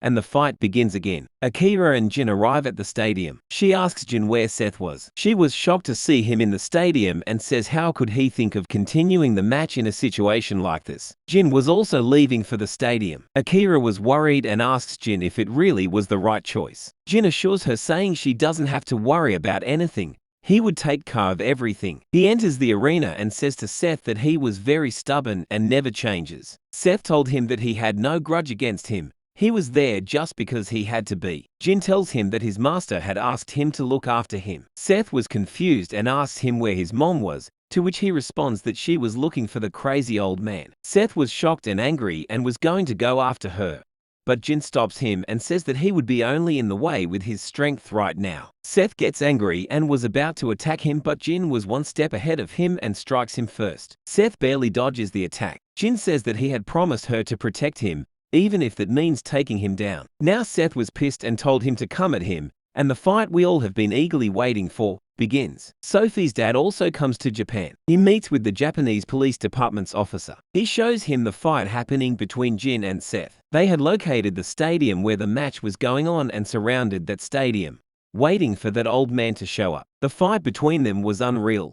Both of them were dodging each other's attacks, not giving any opening to one another. Seth threatens him that if something happened to his mother, he would kill him. Jin replies that he trusts her because she was strong and nothing would happen to her. Seth gets annoyed and attacks him again, and this time Seth got even faster than before. His attacks were more precise now, and he was able to show unbelievable reflexes. Seth attacks Jin, which he wasn't able to dodge this time, so he blocks with his hands and was pushed back as a result. Seth taunts him saying he was not as good as he said he was. On the other side, Anna and Wang both were out of breath. Wang acknowledges that she was strong and that he was enjoying every minute of it. She gets angry and attacks him again. While they were fighting, some cops also come there looking for that old man. They followed their trail and were able to locate him. The dog barks at them and they notice the cops. Wang gets annoyed seeing more cops and attacks the dog who was barking and kills him. The cops were in fear, seeing his monstrosity. He was angry at them for interfering every time and was going to kill them all. The officer permits them to use guns, and they fire at him. He uses the dog as a shield and throws the dog to distract them. And when he gets closer to them, he starts slicing their head off. Anna tries to stop that crazy man, but he dodges her attack. While they were fighting, a cop was still not dead and was terrified. In fear, he just shoots at them blindly, and the bullet hits Anna instead of the geezer.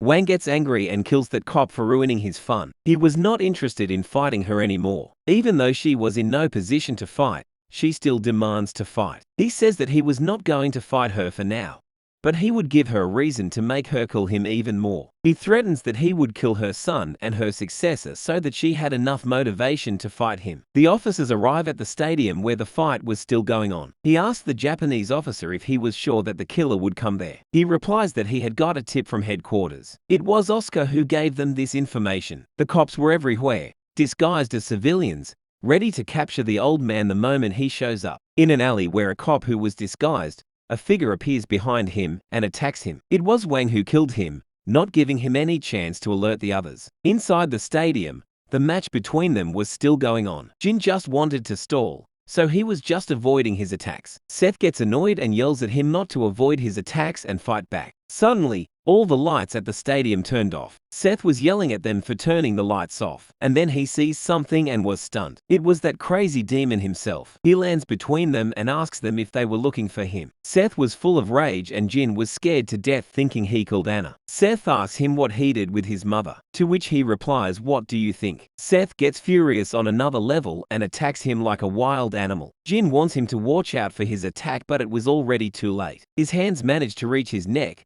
but he somehow manages to avoid death. Wang was shocked to see how he managed to avoid that. While he was busy avoiding Seth's attack, Jin attacks him from behind, but he manages to dodge both of their attacks. Both Seth and Jin were furious and asks each other to let them be the ones who kills that crazy demon. And now Wang was also excited to fight them as well. Outside the stadium, the Japanese officer senses that something was off. He gets a call and was told that the team that had gone into the wild to search for him are all dead, and there was also a woman who was shot. Sophie's dad recommended that they should go inside the stadium. There was a high chance that he went into the stadium without them noticing. The Japanese officer orders all his men to move inside the stadium, and the whole army was on the move to the stadium. Jin goes ahead of Seth and attacks him alone. Wang easily dodges his attacks, and as they were fighting, Seth comes from behind and punches Jin, getting him out of his way. He wants him not to interfere and threatens to kill him also after he was done with the old geezer. While he was distracted, Wang attacks him with a strong move, but he was shocked when Seth managed to avoid getting hit in any vital spots. Wang acknowledges that he was talented and told him not to disappoint him. As they were about to fight, Jin attacks both of them. He told them that he was gonna follow his master's orders and that he was the one who was going to kill him. Jin gets angry and threatens to kill them both, and each three of them jump into the battle, fighting against one another. Jin attacks Wang, which he blocks. Seth attacks Jin and Wang at the same time, but they both manage to dodge his attack. While Wang was distracted by Seth, Jin attacks him and makes his defense down. Seth takes the opening and attacks him again and manages to land his very first attack on him. Wang felt disrespected now and was furious at them now. Jin proposes to fight together against Wang, but Seth didn't listen to him and attacked him on his own. Wang dodges his attack and punches him. Seth barely avoids his next move, and while he was distracted by Seth, Jin attacks from above. Wang blocks the attacks but gets hit by Seth's attack. Jin also attacks him from above, making him fall to the ground. But this was not over yet. Wang gets up again, and instead of being in pain, he was enjoying this fight and attacks them. Cops were now inside the stadium. When they enter the control room, they see that the killer had killed everyone in there, including Joan, Miyake, and Ryanshin. At the arena, Wang attacks Seth, but as Seth tries to attack him, he avoids his attack. He wasn't aiming for Seth, he was aiming for Jin. Jin wasn't ready for this surprise attack and gets stabbed by him. His whole hand was inside his stomach. In anger, Seth attacks Wang, and even though he landed his attack directly, Wang was still smiling after receiving the punch and compliments him, saying he was more talented than his mother and father. He takes his hand out of Jin and backs down. Jin was in no shape to fight and falls to his knees. Seth scolds him for interfering and asks him to stay put now. Seth asks Wang again where his mother was. He doesn't answer him and says if he was that curious, he should hurry and kill him and go see his mother, and that makes Seth even angrier and he attacks him. On the other hand, cops had found Anna and keeping an eye on her. Mater Oscar comes there and told the cops that he would take it from there, and they let him deal with her. He suggests that they should go to the hospital first, but Anna denies it and asks him to take her to the stadium first. Oscar agrees to that. At the stadium, the match between Wang and Seth was becoming more brutal. Seth alone was going toe-to-toe against Master Wang, but Wang was still overpowering him. As Wang going to launch his next attack, Jin grabs his legs, not letting him move freely. Seth takes the chance and attacks him, making him fall to the ground. Seth starts punching him brutally and continuously, not giving him any chance to fight back. Seth was like a monster at this point. At this rate, he was going to kill him. Jin stops him, saying that he was already dead. Wang's whole body was distorted and all bones in his body were broken, and he got a death that he very much deserved.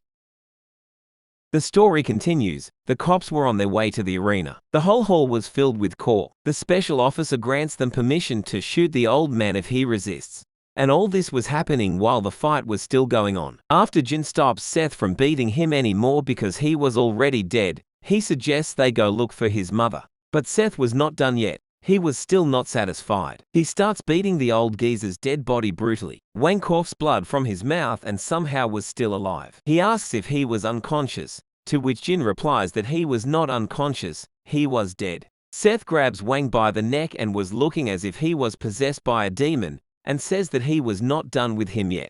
He starts beating Wang brutally, hits him in the face with his knee, and destroys his jaw. And as he was clenching his throat, the cops come there and ordered them to not move. But Seth doesn't care if they shoot him or not, as long as he gets to beat the old demon. As the cops were about to shoot him, Jin comes in the way, saying he had promised his mother that he would keep him safe. But before the situation could go worse, Anna come there with Master Oscar, all injured. Jin informs her that the old man was dead. She goes closer to his corpse and stabs him with her sword in front of the cops, making it look like it was her who killed Master Wang.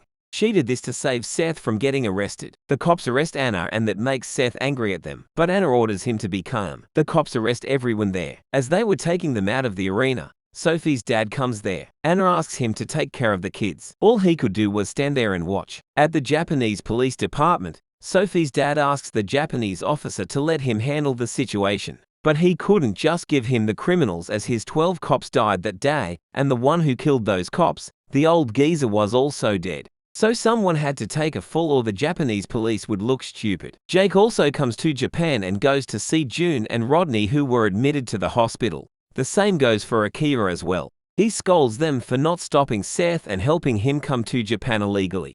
He calls some high-status people and asks them to return the favors. He managed to get Seth out of the Japanese authorities' hand but couldn't help Anna. She would have to stand trial for the murder charge. At the trial, the lawyer reveals that she killed Master Wang for personal reasons and also took part in an illegal game, and he suggests that she should get the death penalty. In Korea, Seth was in jail for sneaking into another country. Jake asks him to keep his head down and let him do whatever he could to take Anna out of this situation. At the court, they sentence him to $100,000 and 120 hours of community service since he was only 19 and it was his first offense.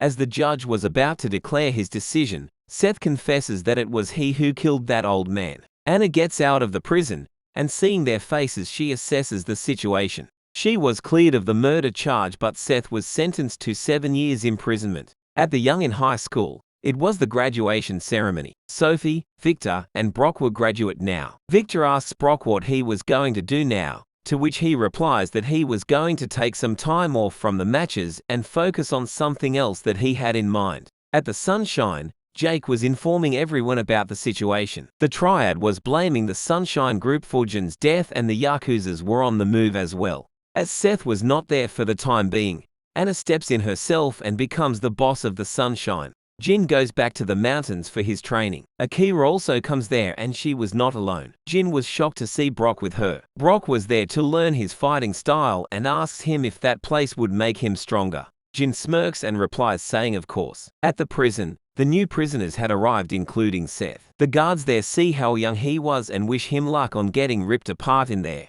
But they were shocked when the whole gang bowed before him and welcomed him. After some time, a scholar comes to the same prison, even though he was just an offender of economic laws. A bulky guy was also sent to the same cell as him. They enter their cell where some prisoners were already in there. The bulky guy rudely demands to meet the leader there, so that he could beat him and be the leader of that cell. A man there starts laughing, calling him cute. He was the former number 2 of the Sunshine Group, G. Saman. Seeing him, the bulky guy gets a little scared and asks him if he was the leader in a trembling voice.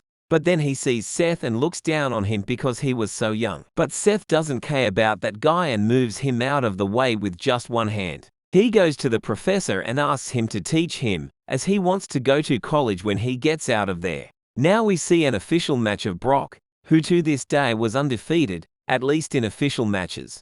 And he had just become the strongest fighter, officially. But Brock throws the champ trophy saying his contract with them has ended now, and he wouldn't do these boring fights anymore. Victor and Jin were also there to see the match. In the PFC representative room, a man was watching the fights of the illegal tournament. He calls those fights boring and says that these kinds of matches make money at least.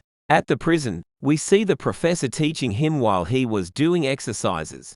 Sangman comes there to talk to him. Seth asks him if he got any news about her mother. It had been 1 year since she had visited him. That time she told him that she was going on a secret mission and that it might take some time. All this time there was no news about her, and Seth was feeling uneasy because of that. Sangman told him that during this time, there were 3 assassination attempts on her, excluding the ones she didn't mention. And the one who was behind this was the Triad gang, who blames Sunshine for his death. And that might be the reason why she was in China right now, to talk to them personally. After the match, Brock and the others go to a restaurant and eat like monsters. Sophie also comes there as their translator during Victor's match that was in today's. They chit-chat for a bit on how strong Brock has become in just the last 2 years. To which he replies that the real monster was Jin and Seth. When they were leaving, that big man from before comes to meet Brock. He said to him that he knew what he wanted and shows him the video of that tournament. He promises him that he would provide him with a stage for him where he could fight, putting his life on the line. Brock's silence gave away his answer and the man leaves, saying he would contact him soon. Jin asks him what he meant, to which he replies that he wanted to open the tournament again. Jin was baffled to hear that and calls him crazy. But this was exactly what Brock wanted. He asks Jin how it felt to fight while putting his life on the line and that he wanted to experience what Jin and Seth felt at that time. In prison, Seth took his GET exam. And now that he had time, he was ready to fight with Sangman. Because he had told Sangman that he wouldn't fight until his exams were over. Sangman told him to attack him, but Seth asks him to attack him first, saying the weaker should attack first. Sangman smirks and attacks him, which he dodges, and as he was going to attack Sangman, he manages to strike a hit on Seth. Seth recognizes this fighting style. It was the same as the old man's fighting style. During his last fight with the old man, Sangman falls into a river and almost dies. But after he survived, he wandered the continent and picked these skills. He asks if Seth was scared, to which Seth replies that he was worried that if he used the same technique as the old man, he could kill him. Sangman also gets excited and the fight between these two monsters begins. After some time, we see that they both were out of breath. Sangman acknowledged his strength, to which Seth replies that right now he was the strongest. Sangman asks him if he thinks he was stronger than her mother, to which he replies that he couldn't fight her mother, so we would never know. Seth's parole day was near. Sangman asks him what he was going to do when he gets out of prison, to which Seth replies that he was gonna go to college, of course, while his mother and uncles take care of the Sunshine. Sangman suggests he didn't give much power to his uncles. On the day of his release, his whole gang comes there to welcome him. On the way, Seth asks Jake about his mother. He told him that she was in China and was at war with the Triad. He asks Jake why they were targeting her. They should target him instead because he was the one who initiated the tournament. Jake reveals the shocking truth that the Triad was targeting him from the start. But he didn't know about it because her mother was taking care of anyone who came for him. And that was the reason she stepped in the first place. Jake shows him a picture taken in China last week. In that image, Anna was in her killer outfit and the Triad members were on the ground, all beaten up. Jake proposes that they should go to the company first, but Seth denies, saying he wanted to live a normal life and go to college.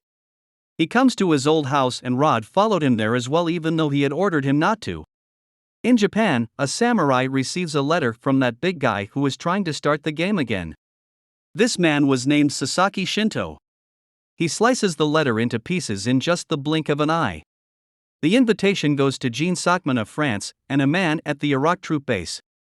And an old man in China also gets the same invitation, which he tears into pieces, not showing interest in it. Even Seth receives the letter, but as he doesn't know how to read it in English, he ignores the letter for the time being. In an abandoned factory in the US, there was a match going on, and a man was showing the fights live on YouTube, and he had 7 million subscribers. He challenges the audience there to beat his fighter and he would give $500 to the one who defeats him, which he later increased from $500 to $1,000. Brock comes out of the crowd and asks the big guy if he wanted him to fight this guy. But the big guy had different plans. He declares to give $100,000 to them if they beat Brock. They could attack him in groups, and even the use of weapons was allowed. Everyone was stunned by their sudden appearance and announcing such a crazy match. The guy raised the prize money from 100,000 to 1 million in an instant and asks the YouTuber guy to stream the fight on his channel. The fight begins, and they attack him in groups and use whatever weapon they had that time. While they were fighting, the big guy kept raising the prize money from 1 to 10 to 20 million. He was crazy about finding the strongest man on earth, and he would do whatever he could to find them. Meanwhile, Seth was watching Victor's match. Victor was overpowering even the world champion and eventually won the match. In the match, Seth sees Sophie and Jean on the screen and was looking sad seeing her again. Rod asks him if he should search for their contacts, but Seth told him that he was first going to get into college, then he would contact them. He starts preparing for the college entrance exam, while Brock's fight was still going on. Seth gives the entrance exam and does well in it. So they go to a restaurant to celebrate it. Being in prison for 2 years made him realize how stupid he was before. And his action could lead to happen something bad to his mother, and then he would get an excuse to fight, and wouldn't be able to stop himself again. Rod was totally drunk and Seth had to take him home. When he arrives home, her mom was there to welcome him. He asks her about the mission and if it was over, to which she replies that the triad wouldn't target them anymore. They chit-chat for a bit and Seth tells her about how he wanted to live a normal college life.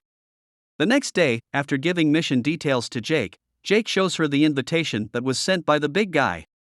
And also shows him the video in which Brock was fighting. She wonders why Jean didn't stop him and told him that she would take care of it. As Jake was leaving, she orders him to arrange a full cadre meeting. She had some important announcement to make. She told Jake that Seth and she herself wanted to live a normal life. That's why she was resigning as the Sunshine Boss, and made Jake the new boss of the company. Jake was hesitant at first, but he understands their situation and agrees to it. At Korean University, a football match was going on and Sophie was also there to watch it. Seth was on the football team as well, and his performance was monstrous. He goals halfway through the field and they win the match. And Seth comes to the same university to meet them, but seeing them enjoying their time, goes back without meeting her. Time passes and Seth gets admission into Yunhee University. Remember, Sophie and Jin are not in this college, they were in Korean University. This was an athlete college, and due to his low grades, Seth could only get into this college. This was time for student orientation and the seniors he were above everything. Seth was also a repeating student. After the orientation, the freshman welcome ceremony starts. A senior was forcing a freshman to drink even when he was refusing. Seth takes his cup and drinks that himself. The senior gets angry and starts arguing with him and he just smiles at him. One of Jin's friends from Young and High was also there and was scared of them fighting. After the party when Seth was leaving, those seniors take him to the back of the college. At the party, the seniors had called a special guest. It was Victor, who was also graduate from this college. After wishing the freshman good luck, he leaves. While he was leaving, he hears some noise coming from the back of the building. The seniors were making Seth do push-ups while making him say that the seniors are the skies. Victor thought they were bullying a freshman and goes to see what was going on. They bow before him, calling his name. When Seth hears Victor's name, he turns back saying long time no see. Victor was shocked to see him after so many years. Instead of meeting him like a regular person, he greets him with his boxing. Seeing Seth blocking Victor's punch so easily, the seniors were speechless. They were scared and asked the guy who he was, to which he replies that he was Youngjin High School's legend, and if they knew any more than that, they wouldn't be able to live their college life. They go for a drink where they talk for some time. Victor shows him what Brock was doing. He was still fighting those guys and this video was just one of the many fights he had. Victor requests Seth to stop him or he would die if he continues that. On the way home, Seth was thinking about Brock and the past incidents. The big guy was watching the stream and admiring Brock's strength. And now it was time for the proper opening of the tournament. We see a bunch of pictures of the competitors that he had selected on his desk. The next day, after Seth left for college, Jake comes to meet her. He shows her the massage he got from the big guy. It was a video in which he insists she comes to the tournament. He says if the strongest person didn't come there, all of his plans would be ruined. He further states if she didn't come to the tournament, he would have to invite Seth and Jin. He shows more pictures of them, indicating he had been keeping an eye on them and their friends as well. She was absolutely fuming after seeing the video. She orders Jake to use whatever method was needed and find information on that man. Jake had already gotten accurate information on him. At the college, Victor meets Jin and Sophie and told them the news about Seth's arrival and leaves after delivering this message to them. They were baffled to hear that. Jin suggests they should meet Seth, but Sophie refuses to go, saying it was all in the past. But it was clear she still had feelings for him. During his time in prison, Sophie had gone to meet him, but Seth talks to her harshly and told her not to come ever again. At the Yunhee University, Jin meets Rod, who refers to him as the Marshall boy because he doesn't even know his name even after all this time. They talk for a bit while they were waiting for Seth, who was just about to leave his class. Rod compliments him, saying he had become even stronger after getting into the college. Rod calls him Seth's rival but also adds that his boss was still a little stronger than him. Of course, he was biased, it's Rod after all. As they were talking, Seth comes there. He was seeing Jin after years, so he was wondering if he was Jin. Jin greets him. Seth gets annoyed at Victor for spreading the news of him getting out. Jin says that he was planning on coming here with Sophie, but she refused. Seth realizes why she didn't want to meet him. Jin told him that she still likes her, to which he rudely replies, "So what?" Jin was surprised to hear him say that and told him what had happened the day she came back from prison after meeting him. It was the first time she had gotten drunk like that and just kept crying for days.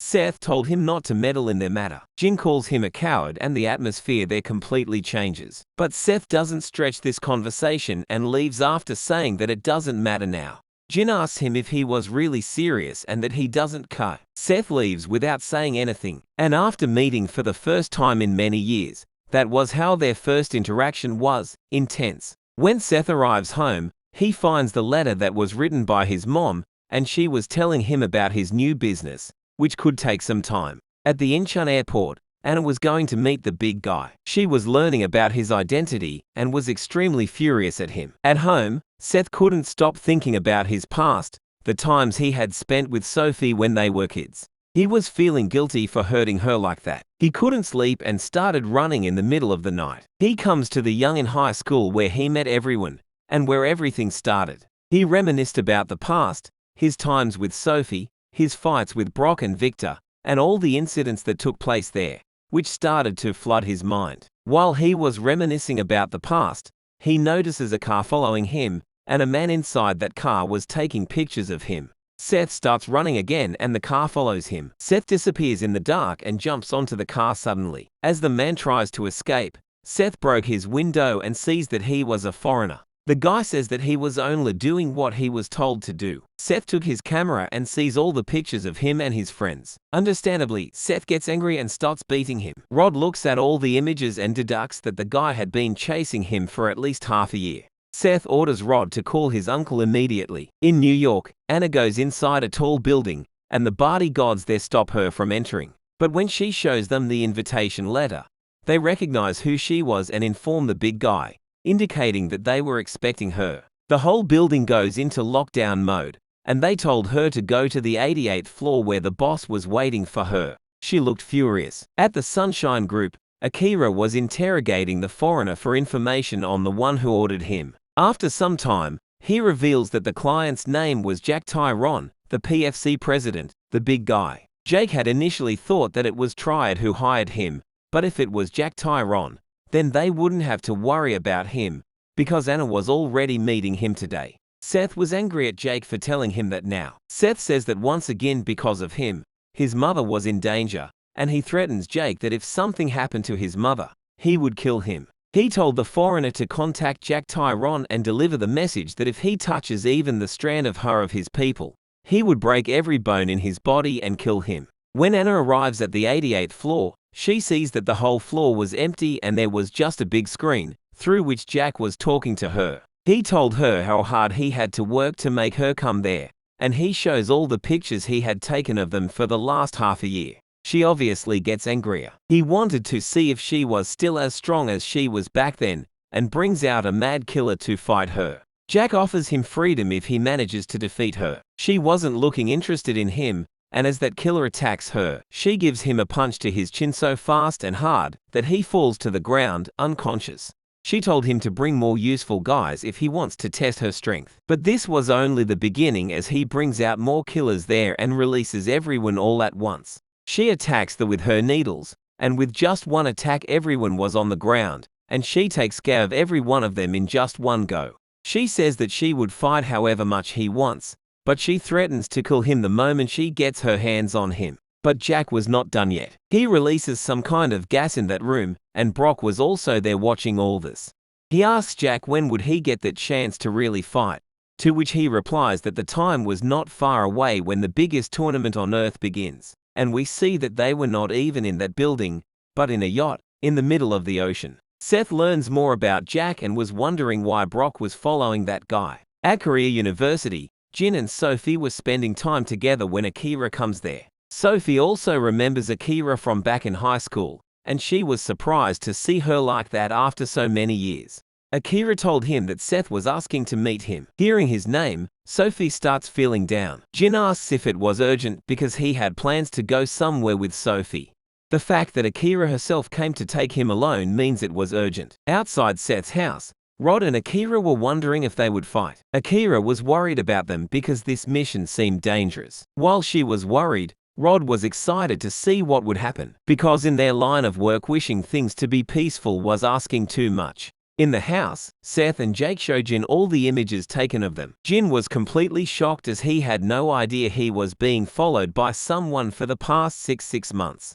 Jake shows Jin the picture of Jack Tyrone and he immediately recognizes him from back when they were in America. Seth asks Jin what Brock was doing following a guy like him, and why they didn't stop him. Seth asked Jin if he knows what they talked about. Jin told him that they were talking about giving Brock a stage to fight the strongest while putting his life on the line. Seth immediately knows what he was planning and asks his uncle to take him to the US. But he was still on parole. Seth orders him to take him there no matter how. Jin asked him what he was going to do. Seth told him to stay there and protect Sophie while he takes care of Jack Tyrone. But Jin insists that it should be Seth who stays and protects Sophie, while he should be the one to go to America. Seth gets annoyed and told him to do whatever he wanted. On the cruise ship of Jack Tyrone, he welcomes some of the big shots from all around the world to sponsor and bet on the matches.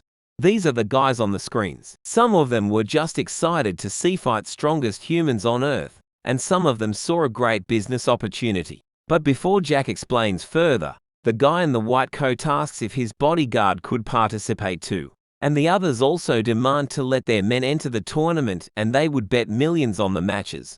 Jack had already anticipated this and was prepared for their fighters. Brock was waiting for them at the lower deck to fight them, to test them if they were strong enough to enter the tournament. Jack bets 10 million on Brock and the Sheik accepts the challenge. In the building, after they released the gas on the 88th floor, 2 men were coming to that floor to take her body. The gas was enough to make 20 elephants sleep, and it was already 3 hours. When they enter the room, they see the prisoners lying there, but she was nowhere to be seen. She comes from behind and attacks them, and I'm not sure but I think she had been holding her breath all this time. She was furious at them and asks them about Jack's whereabouts. Seth was preparing for his visit to America. He was going to smuggle to Japan first and use a fake passport to travel to America. Jake told him all the things he needed to do and asked him not to cause any trouble. But it is Seth we are talking about. Of course he was gonna cause trouble. The match between Brock and those 2 guys was going on.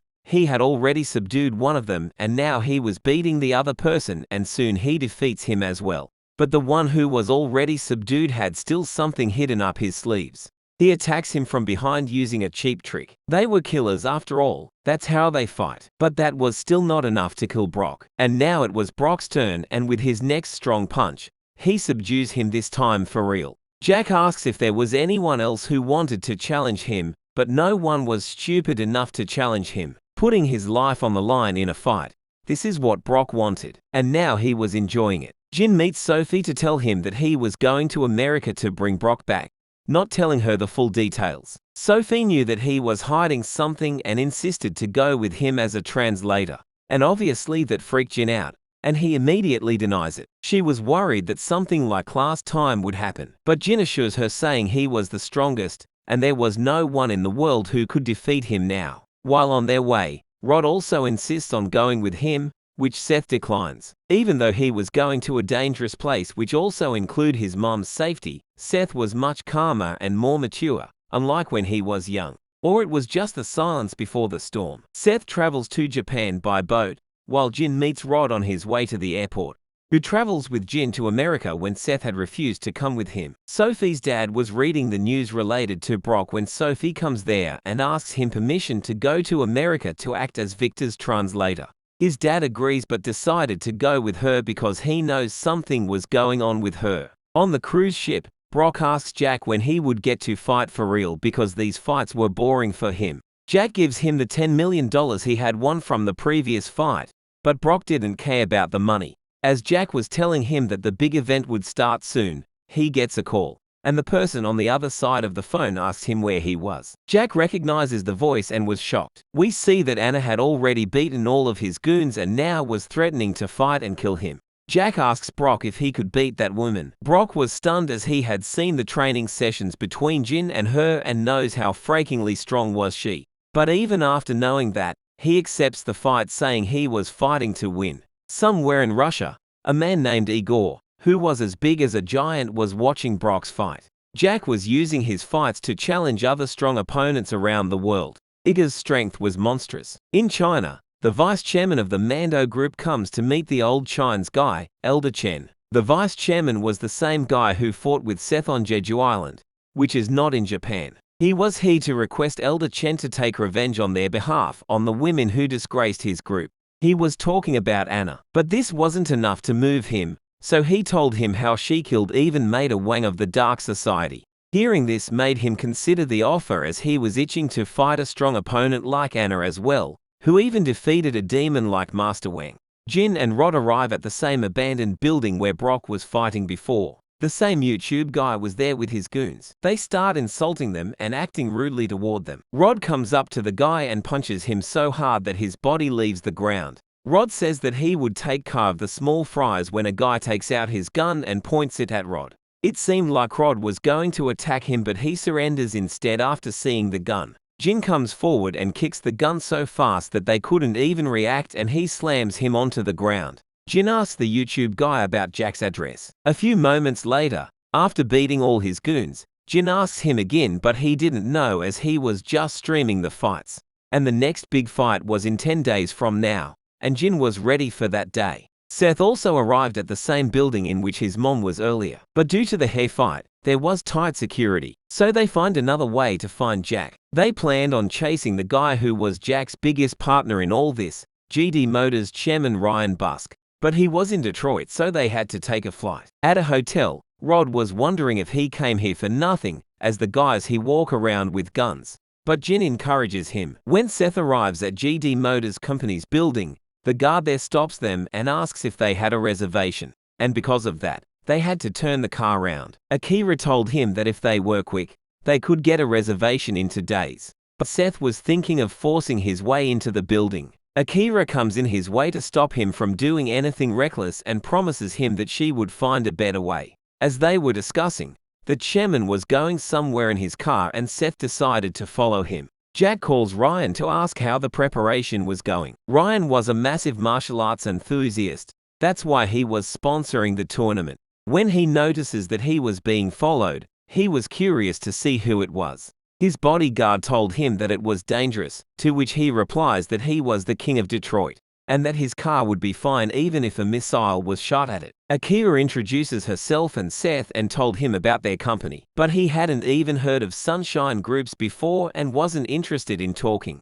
As he was about to leave, Seth comes forward and forces him to talk. Ryan recognizes him from the last tournament and comes out of the car. He hugs him, saying he was a big fan of his, and asks him if he was ready to participate as well. In 2 days, Victor had a match in the US, so they go to the airport, but Jin was shocked to see Sophie's dad there as well. Shaman Ryan takes Seth with him and told him that his fight was the reason he was sponsoring the tournament in the first place. Seth told him that he was there only for Jack Tyrone. Ryan calls Jack, and Jack was in Japan. He personally came to convince Mr. Sasaki to join the tournament, but he was not fond of these kinds of tournaments. But he starts considering the offer when Jack told him that he would take responsibility for everything and that he could show the world that his sword could pierce people. Seth asks Ryan if he was the one who had his men follow him and threaten him to join the tournament. Ryan was surprised to hear that as he was only responsible for sponsoring the tournament. Jack calls him back and told him that he was in Japan and was about to go to Korea to recruit Seth himself, but he had come there on his own. Seth asks him about his mom in an angry voice, to which he replies that if he would join the tournament, he would meet his mother eventually. He asks Ryan to take Seth to the ship and prepare for the battle. At the airport, Rod was also surprised to see the prosecutor there. He told Seth that he couldn't let his daughter be in a dangerous situation, indicating he already knows something was up. As they were leaving the airport, Jin feels a strong evil presence coming all the way from the other side of the airport.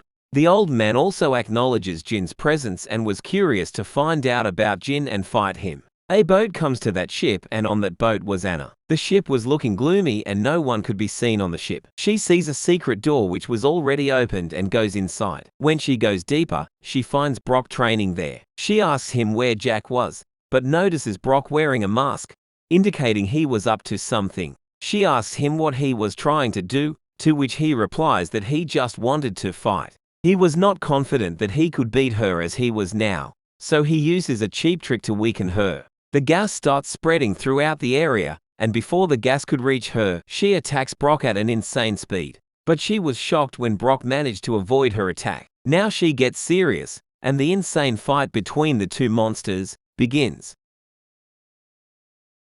During her fight with Brock, she couldn't hold her breath any longer and collapsed. On the other hand, Jack Tyron managed to convince the other fighters to also compete in the game and was on his way to the island. Jin advises Sophie to go back as there was nothing she could do that would help them. But she didn't agree to that and told him that her dad knows that something was up. That's why he followed her there. Seth and Akira arrive at the boat where Anna and Brock were through a helicopter. He searches the yacht thoroughly, but there was no one on the yacht, except Brock. Brock told him that he knows where his mother was, and if he wanted to see her, he would have to defeat him first. At first, Seth was a little surprised why he was acting like that, but now he also didn't care and just decided to take him down and get this over with once and for all. Brock finally expresses his anger towards him and lets it all out. This was not the original plan. They were supposed to fight during the game. While they were fighting, Jack Tyron orders the YouTuber guy to broadcast the fight between them right now. Rod shows the broadcast to the rest of the group and they were also shocked. While fighting, Brock told him how helpless he felt after getting defeated by him that day. But Seth shows no sympathy towards him and that makes Brock even more furious. As they were about to fight for real, Jack Tyron stops the broadcast. He told the audience that it was just a trailer, and if they wanted to see the whole fight, they need to come to the black market. The sports lover all around the world were excited to see the fight and wanted more. Sophie's dad goes to meet the director of the police department and asks him to investigate. But there was nothing they could do as the black market was where even the giant companies bet hundreds of millions of dollars, and due to the identity of the black market owner, no one dares to meddle in their business. This was way too much for an individual to handle and they told him that they can't help him. Victor also saw the match and came running to them even though he had a match in just a few days. Jin told him not to get involved in this and they leave to look for Seth. Akira enters the same room and finds both of them unconscious on the floor due to the gas. Their guys capture Akira as well and ordered her to just wait for the moment. Jin arrives at the same factory where the YouTuber guy was broadcasting from. He wanted to get information about Seth from him, but he was surrounded by a bunch of people who were there to guard him. Jin jumps over all of them and goes directly to the YouTuber guy. After being threatened, he told him that there was only one way to get to that island. He would have to participate in the tournament. Jin hesitates to participate. The guy wanted to upload his fight on his channel, so he ordered his men to attack him. Rod takes down half of them, and the rest were taken down by Jin. He now was ready to enter the tournament, but he didn't want to show his face to the public. The boat in which the four of them were arrives at the island. Jack Tyron also arrives on the island with the rest of the competitors, and so does the old man. All the competitors were now on the island except for Jin. Seth wakes up after 5 hours and asks about her mother who was locked on the other side of the yacht. Brock comes there and unlocks the cell. He apologizes to her about all this and told her how he really wanted to fight the strong ones. She didn't do anything to him and goes to meet the guys in charge. He assures her saying he was only a sponsor of the tournament and didn't have to do anything with her. As they were talking, Seth also comes there. She was surprised to see him there and kicks the guy who was pointing his gun at him. He scolds him for coming there and told him to go back to Korea and she would take care of everything there. But he insists on staying by her side. She orders the guy in charge to prepare a helicopter for them and also to bring Jack Tyrant as well. She asks Brock if he still wanted to stay there and fight, to which he replies that he did. She allows him to stay there and asks Seth if he wanted to stay there as well. Seth just wanted to get back to Korea with his mother, and before they leave, they wanted to give Jack Tyrant a warning. Tyrant arrives there and apologizes for his rude behavior till now. He told them that he had a reason to do all this. Honor lets go of her intention to kill him and hears him out. He takes them to the party where the rest of the combatants were present. The heir of the Mondo group, the guy who fought Seth back on the Jeju Island, was also there. He was blaming Seth for his big brother's death because he was the one who arranged the match and used his brother to lure out Master Wang. Seth told him that he did what he had to in order to take revenge for his dad, but the guy still didn't back off and threatened to take his life. Honor gets furious and excludes her murderous aura when she realizes the monster that was inside that crowd. She immediately felt the immense pressure of the old man and was shocked to see him there. Seeing her, the old man says how grateful he was to be there. Seth was also now ready to get involved in the competition. The old guy asks Honor if she was the one to send Master Wang into the afterlife. He told her that there were at least a few who were as good as Master Wang, and that he just wanted to discuss martial arts with the strong ones. Seeing all these strong men, Seth tries to control his excitement, but he couldn't control his menacing laugh and says it was going to be fun. On the other hand, Victor won another fight and was yet to be defeated.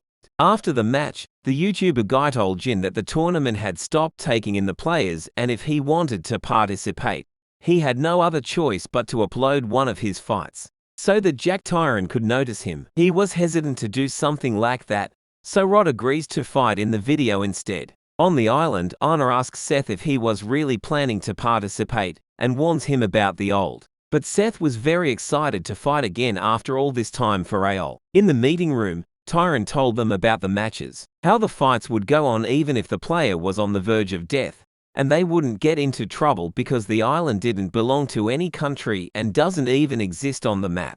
The matches had already begun as there was no rule. They could fight whoever they wanted to and do whatever they want. They could use any weapons or any means to win the match. Seth and the others didn't know about this rule. The other competitors were lurking around them, waiting for a chance to attack. The chief also comes there and grabs Akira. She attacks him, but instead of letting her go, he starts crushing her. Honor and Seth attack him at once. The chief receives the attacks directly and falls to the ground. Honor stops Seth from killing him and they leave. After they left, he gets back up and was even more excited now. Another guy who was also following Seth comes to the chief and insults him for losing to a woman and a kid. But the chief just laughs at him and that makes the guy angry. He kicks him in the face, but the chief grabbed his leg, broke it in half, smacked his face with his head, and while he was screaming in pain, the chief ripped off his jaw out of his mouth. This is what a disqualification looks like in this tournament. On the other hand, to get Jack Tyrant's attention, Jin asks Victor to fight Rod in a street fight. Victor's champion trophy would be in danger if he were to engage in any street fight. Even after knowing that, Jin still wanted him to fight. Just then, the betting starts on the first fight that happened between the chief and Seth. Victor was also betting because it was easy money for him as he knows that Honor and Seth were the strongest. After the fight, there was a dinner where all the combatants were present, and the tension between them was visible. Just then, the old man also comes there and asks the chief to be his next opponent. The chief denies him but suddenly attacks him with a knife. The old man dodges the knife and points it towards the chief and asks him if was ready to be his opponent now. But the Mondo group's leader stops him from fighting anyone other than Seth and Honor. The old man told him that he was going to fight the strongest in the last. The chief was furious for being looked down on by the old geezer and attacked. They start fighting in the middle of the dinner, destroying everything in their way. But the old man was still not impressed by his skill and was dodging all his attacks. Igor sees them fighting and wasting food. He lifts the chief up and told him to fight after they were done eating. Everyone present there was quite shocked to see him lift the chief with just one hand. On the other hand, Victor and Rod were ready to fight. The first fight was a boxing match, in which Victor totally overpowered Rod as he was a world champion. Jin fires him up saying that he had to fight harder if he wanted to help Seth. The video was going viral and it already hit 10 million views. The French guy challenges the Japanese sword master to fight, and they were going to fight at night. Some other guys who were not confident that they could win against monsters like them, so they teamed up and aimed for the one who they perceived was the weakest of them all. Jack Tyron called the other investors to show them the next big fight between the sword master Sasaki and Jin. The betting had already started, and the amount was enormous. The outcome of the winner could not be determined. That's why Tyron introduces them to the AI named Novia. Based on the previous fights and enough data, it could predict the winner with 95% of accuracy. He shows them the fight prediction that Novia came up with based on their recent fights, which Brock was winning with huge numbers. But the main part was the overall prediction of the fights, and the number one was Anna. Even though there wasn't much data available on the old geezer, Novia still put him in the second position, and the rest were also listed below. The others knew that Anna was strong, but they were shocked to see the old geezer so high on the list. They also didn't agree with Igor being so up on the list, as they had never seen him fight before. So Novia shows them the video of him fighting a crazy bear and defeating it easily.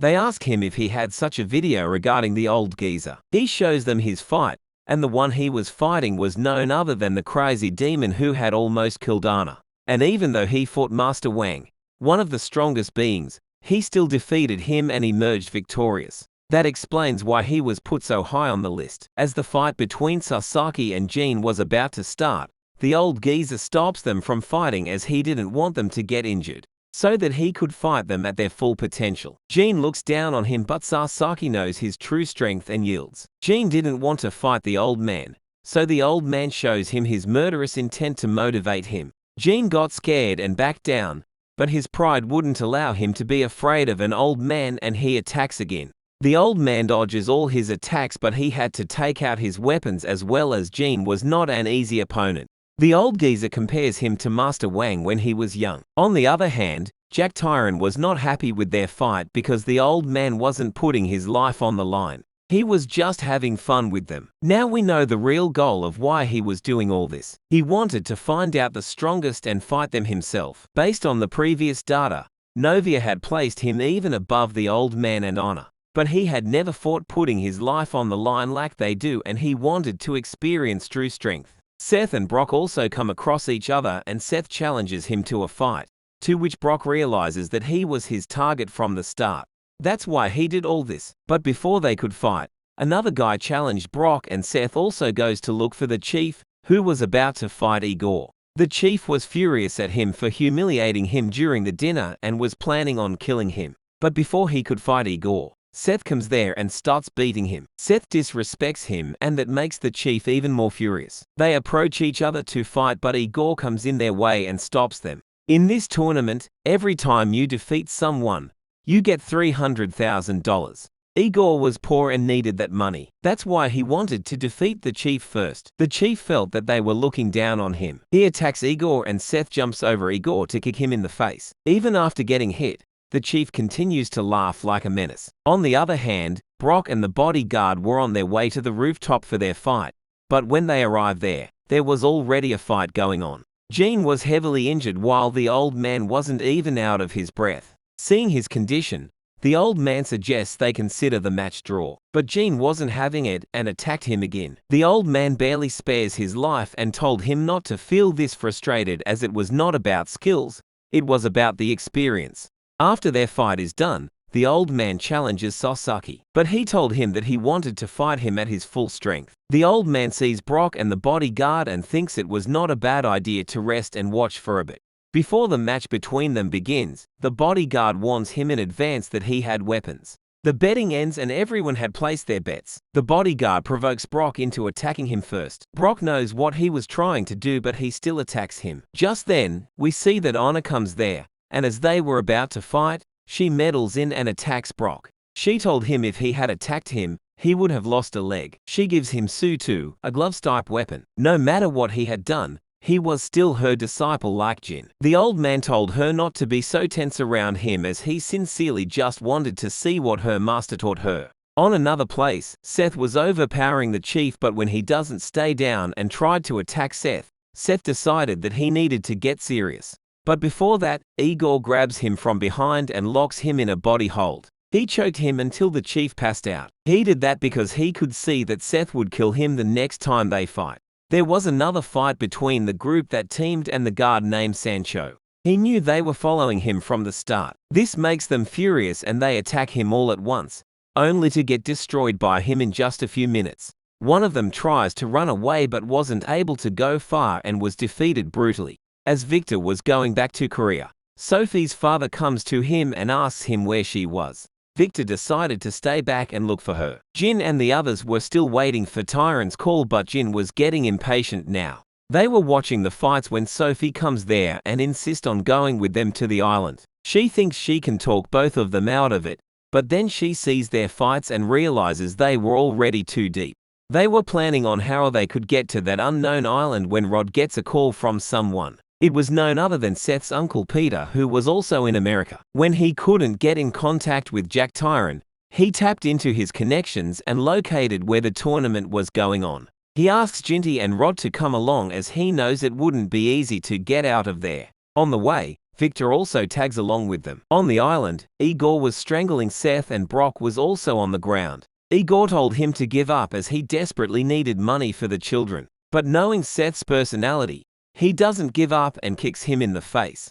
But that doesn't cause him much damage. Seth calls him a monster. Angry, Igor slams him onto the ground, making him bleed from his mouth. Igor expected him to stay down, but to his surprise, he gets up again. Igor warns him if kept moving in his state, he could really die. Seth attacks him again, dodging his attack, and lands a punch to his face and then his body.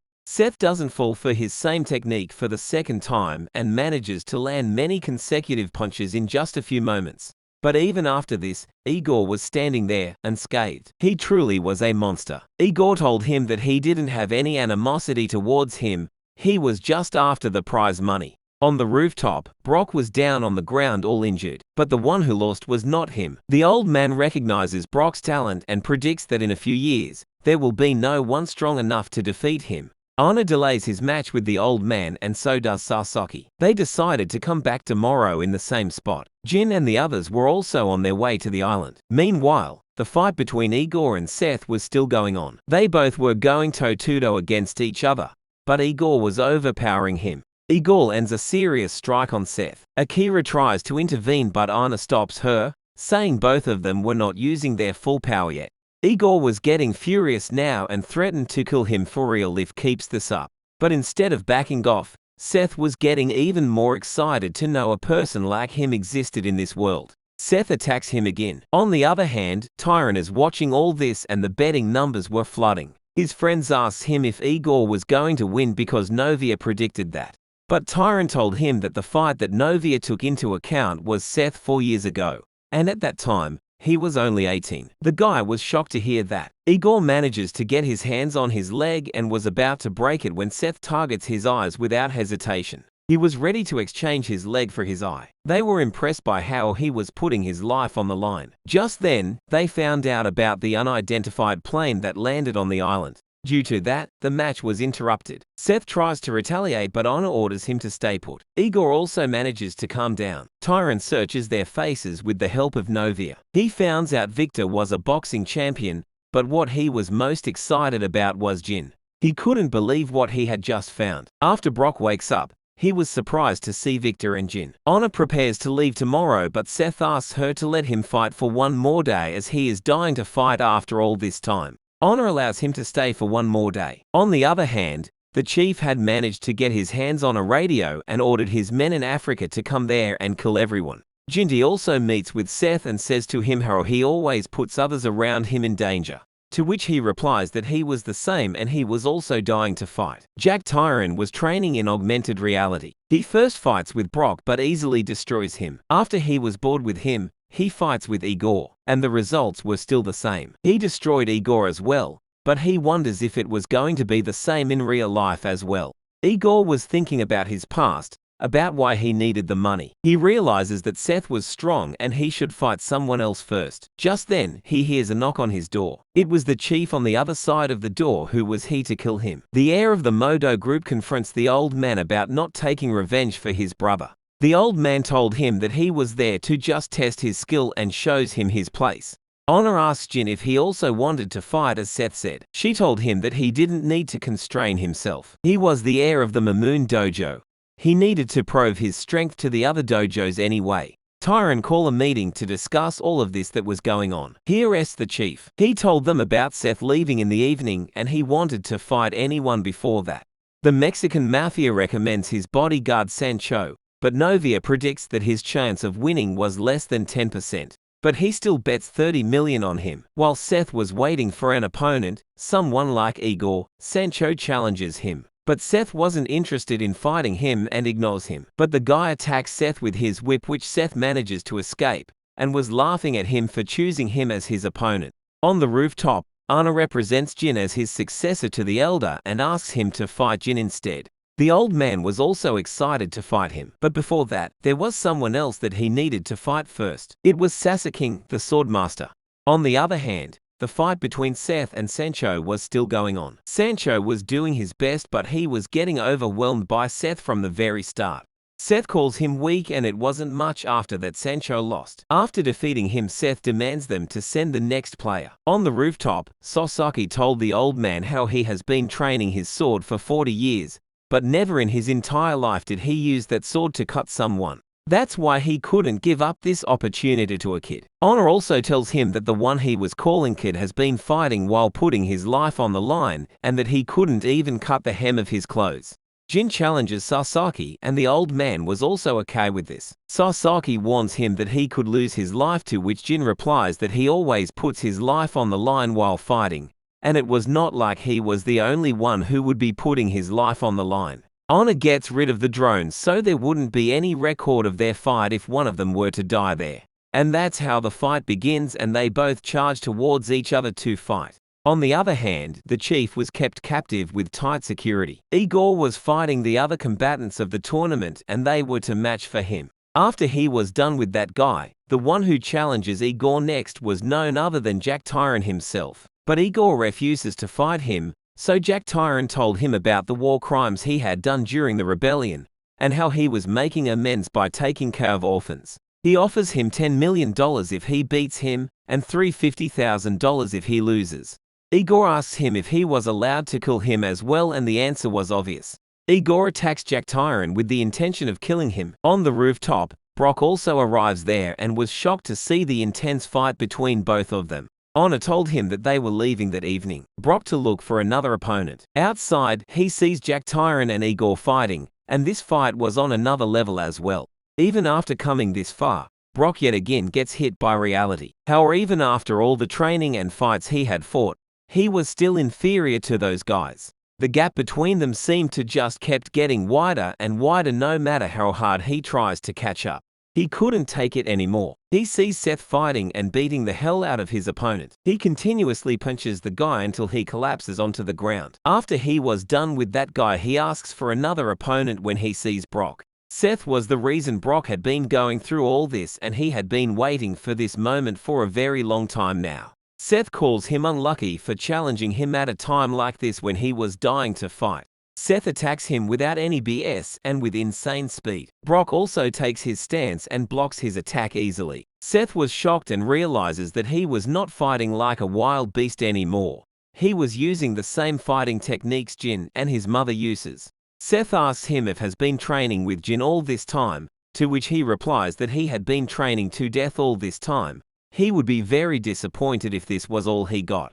Brock wanted to destroy him at his full potential and yells at him to come at him with all he's got.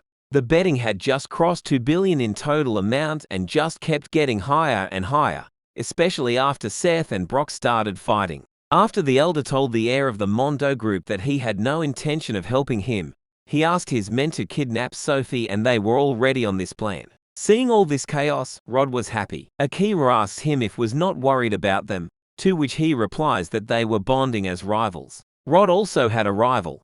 He was talking about Jun, who was retired now and was married to the same teacher he was flirting with while they were in Youngjin High. While they were talking, they hear a loud attack. It was Seth getting hit by Brock's attack. Brock asks him if this was all he's got. Seth mocks him, saying no matter how hard he trained, he was on another level from the start, and that he wouldn't ever be able to defeat him. That makes Brock even more furious, and they both attack each other again. Brock remembers all the victories he got, but all those wins could fill in the gap that was made when he lost to Seth in the Youngjin High. And just like that time, he was getting beaten up by Seth again. After Brock collapses on the ground, Seth told him that no matter how much he improves his skills, he would never be able to defeat him, because he puts his life on the line every time he fights, and fights with the intention to kill his opponent, but gets up again, screaming that he puts his life on the line as well, and attacks him. Brock realizes that they had the same level of power, but Seth was faster, so he also thinks of any advantages that he had over him. It was his physical build. He tackles Seth onto the ground and lets out all his anger and frustration on him. On the rooftop, Jin was injured all over his body, but the one who lost was not Jin but Sasaki. He accepts his defeat fair and square. After their fight, Jin challenges the elder for the fight. The elder told him to take some rest and then fight him with his full potential, but Jin was ready and insisted on fighting that instant. As they were about to fight, Peter comes there and told Anna what was going on in Korea. The Mondo group had kidnapped Sophie and were keeping her hostage. He had no way to contact the people in Korea as Jack Tyron had confiscated their phones. She stops the match and asks the elder if he was also in this, but he didn't know what she was talking about. She told Jin to come with her. The elder feels disrespected and orders them to stop, but seeing how angry Anna was at that moment, he doesn't push it any further. Peter shows what kind of situation she was in, and he couldn't control his anger. He asks Anna for permission to kill. On the other hand, Seth and Brock were still fighting. Seth manages to get away from his grab, only to get locked in the chokehold. Brock asks him to give up or he would die, but as expected, he doesn't give up and slams Brock into the walls along with himself. None of the both were ready to give up despite being injured heavily, but their fight was interrupted by her mother. He told her not to interfere this time when Jin told him that the Mondo group had kidnapped Sophie. He was furious beyond imagination.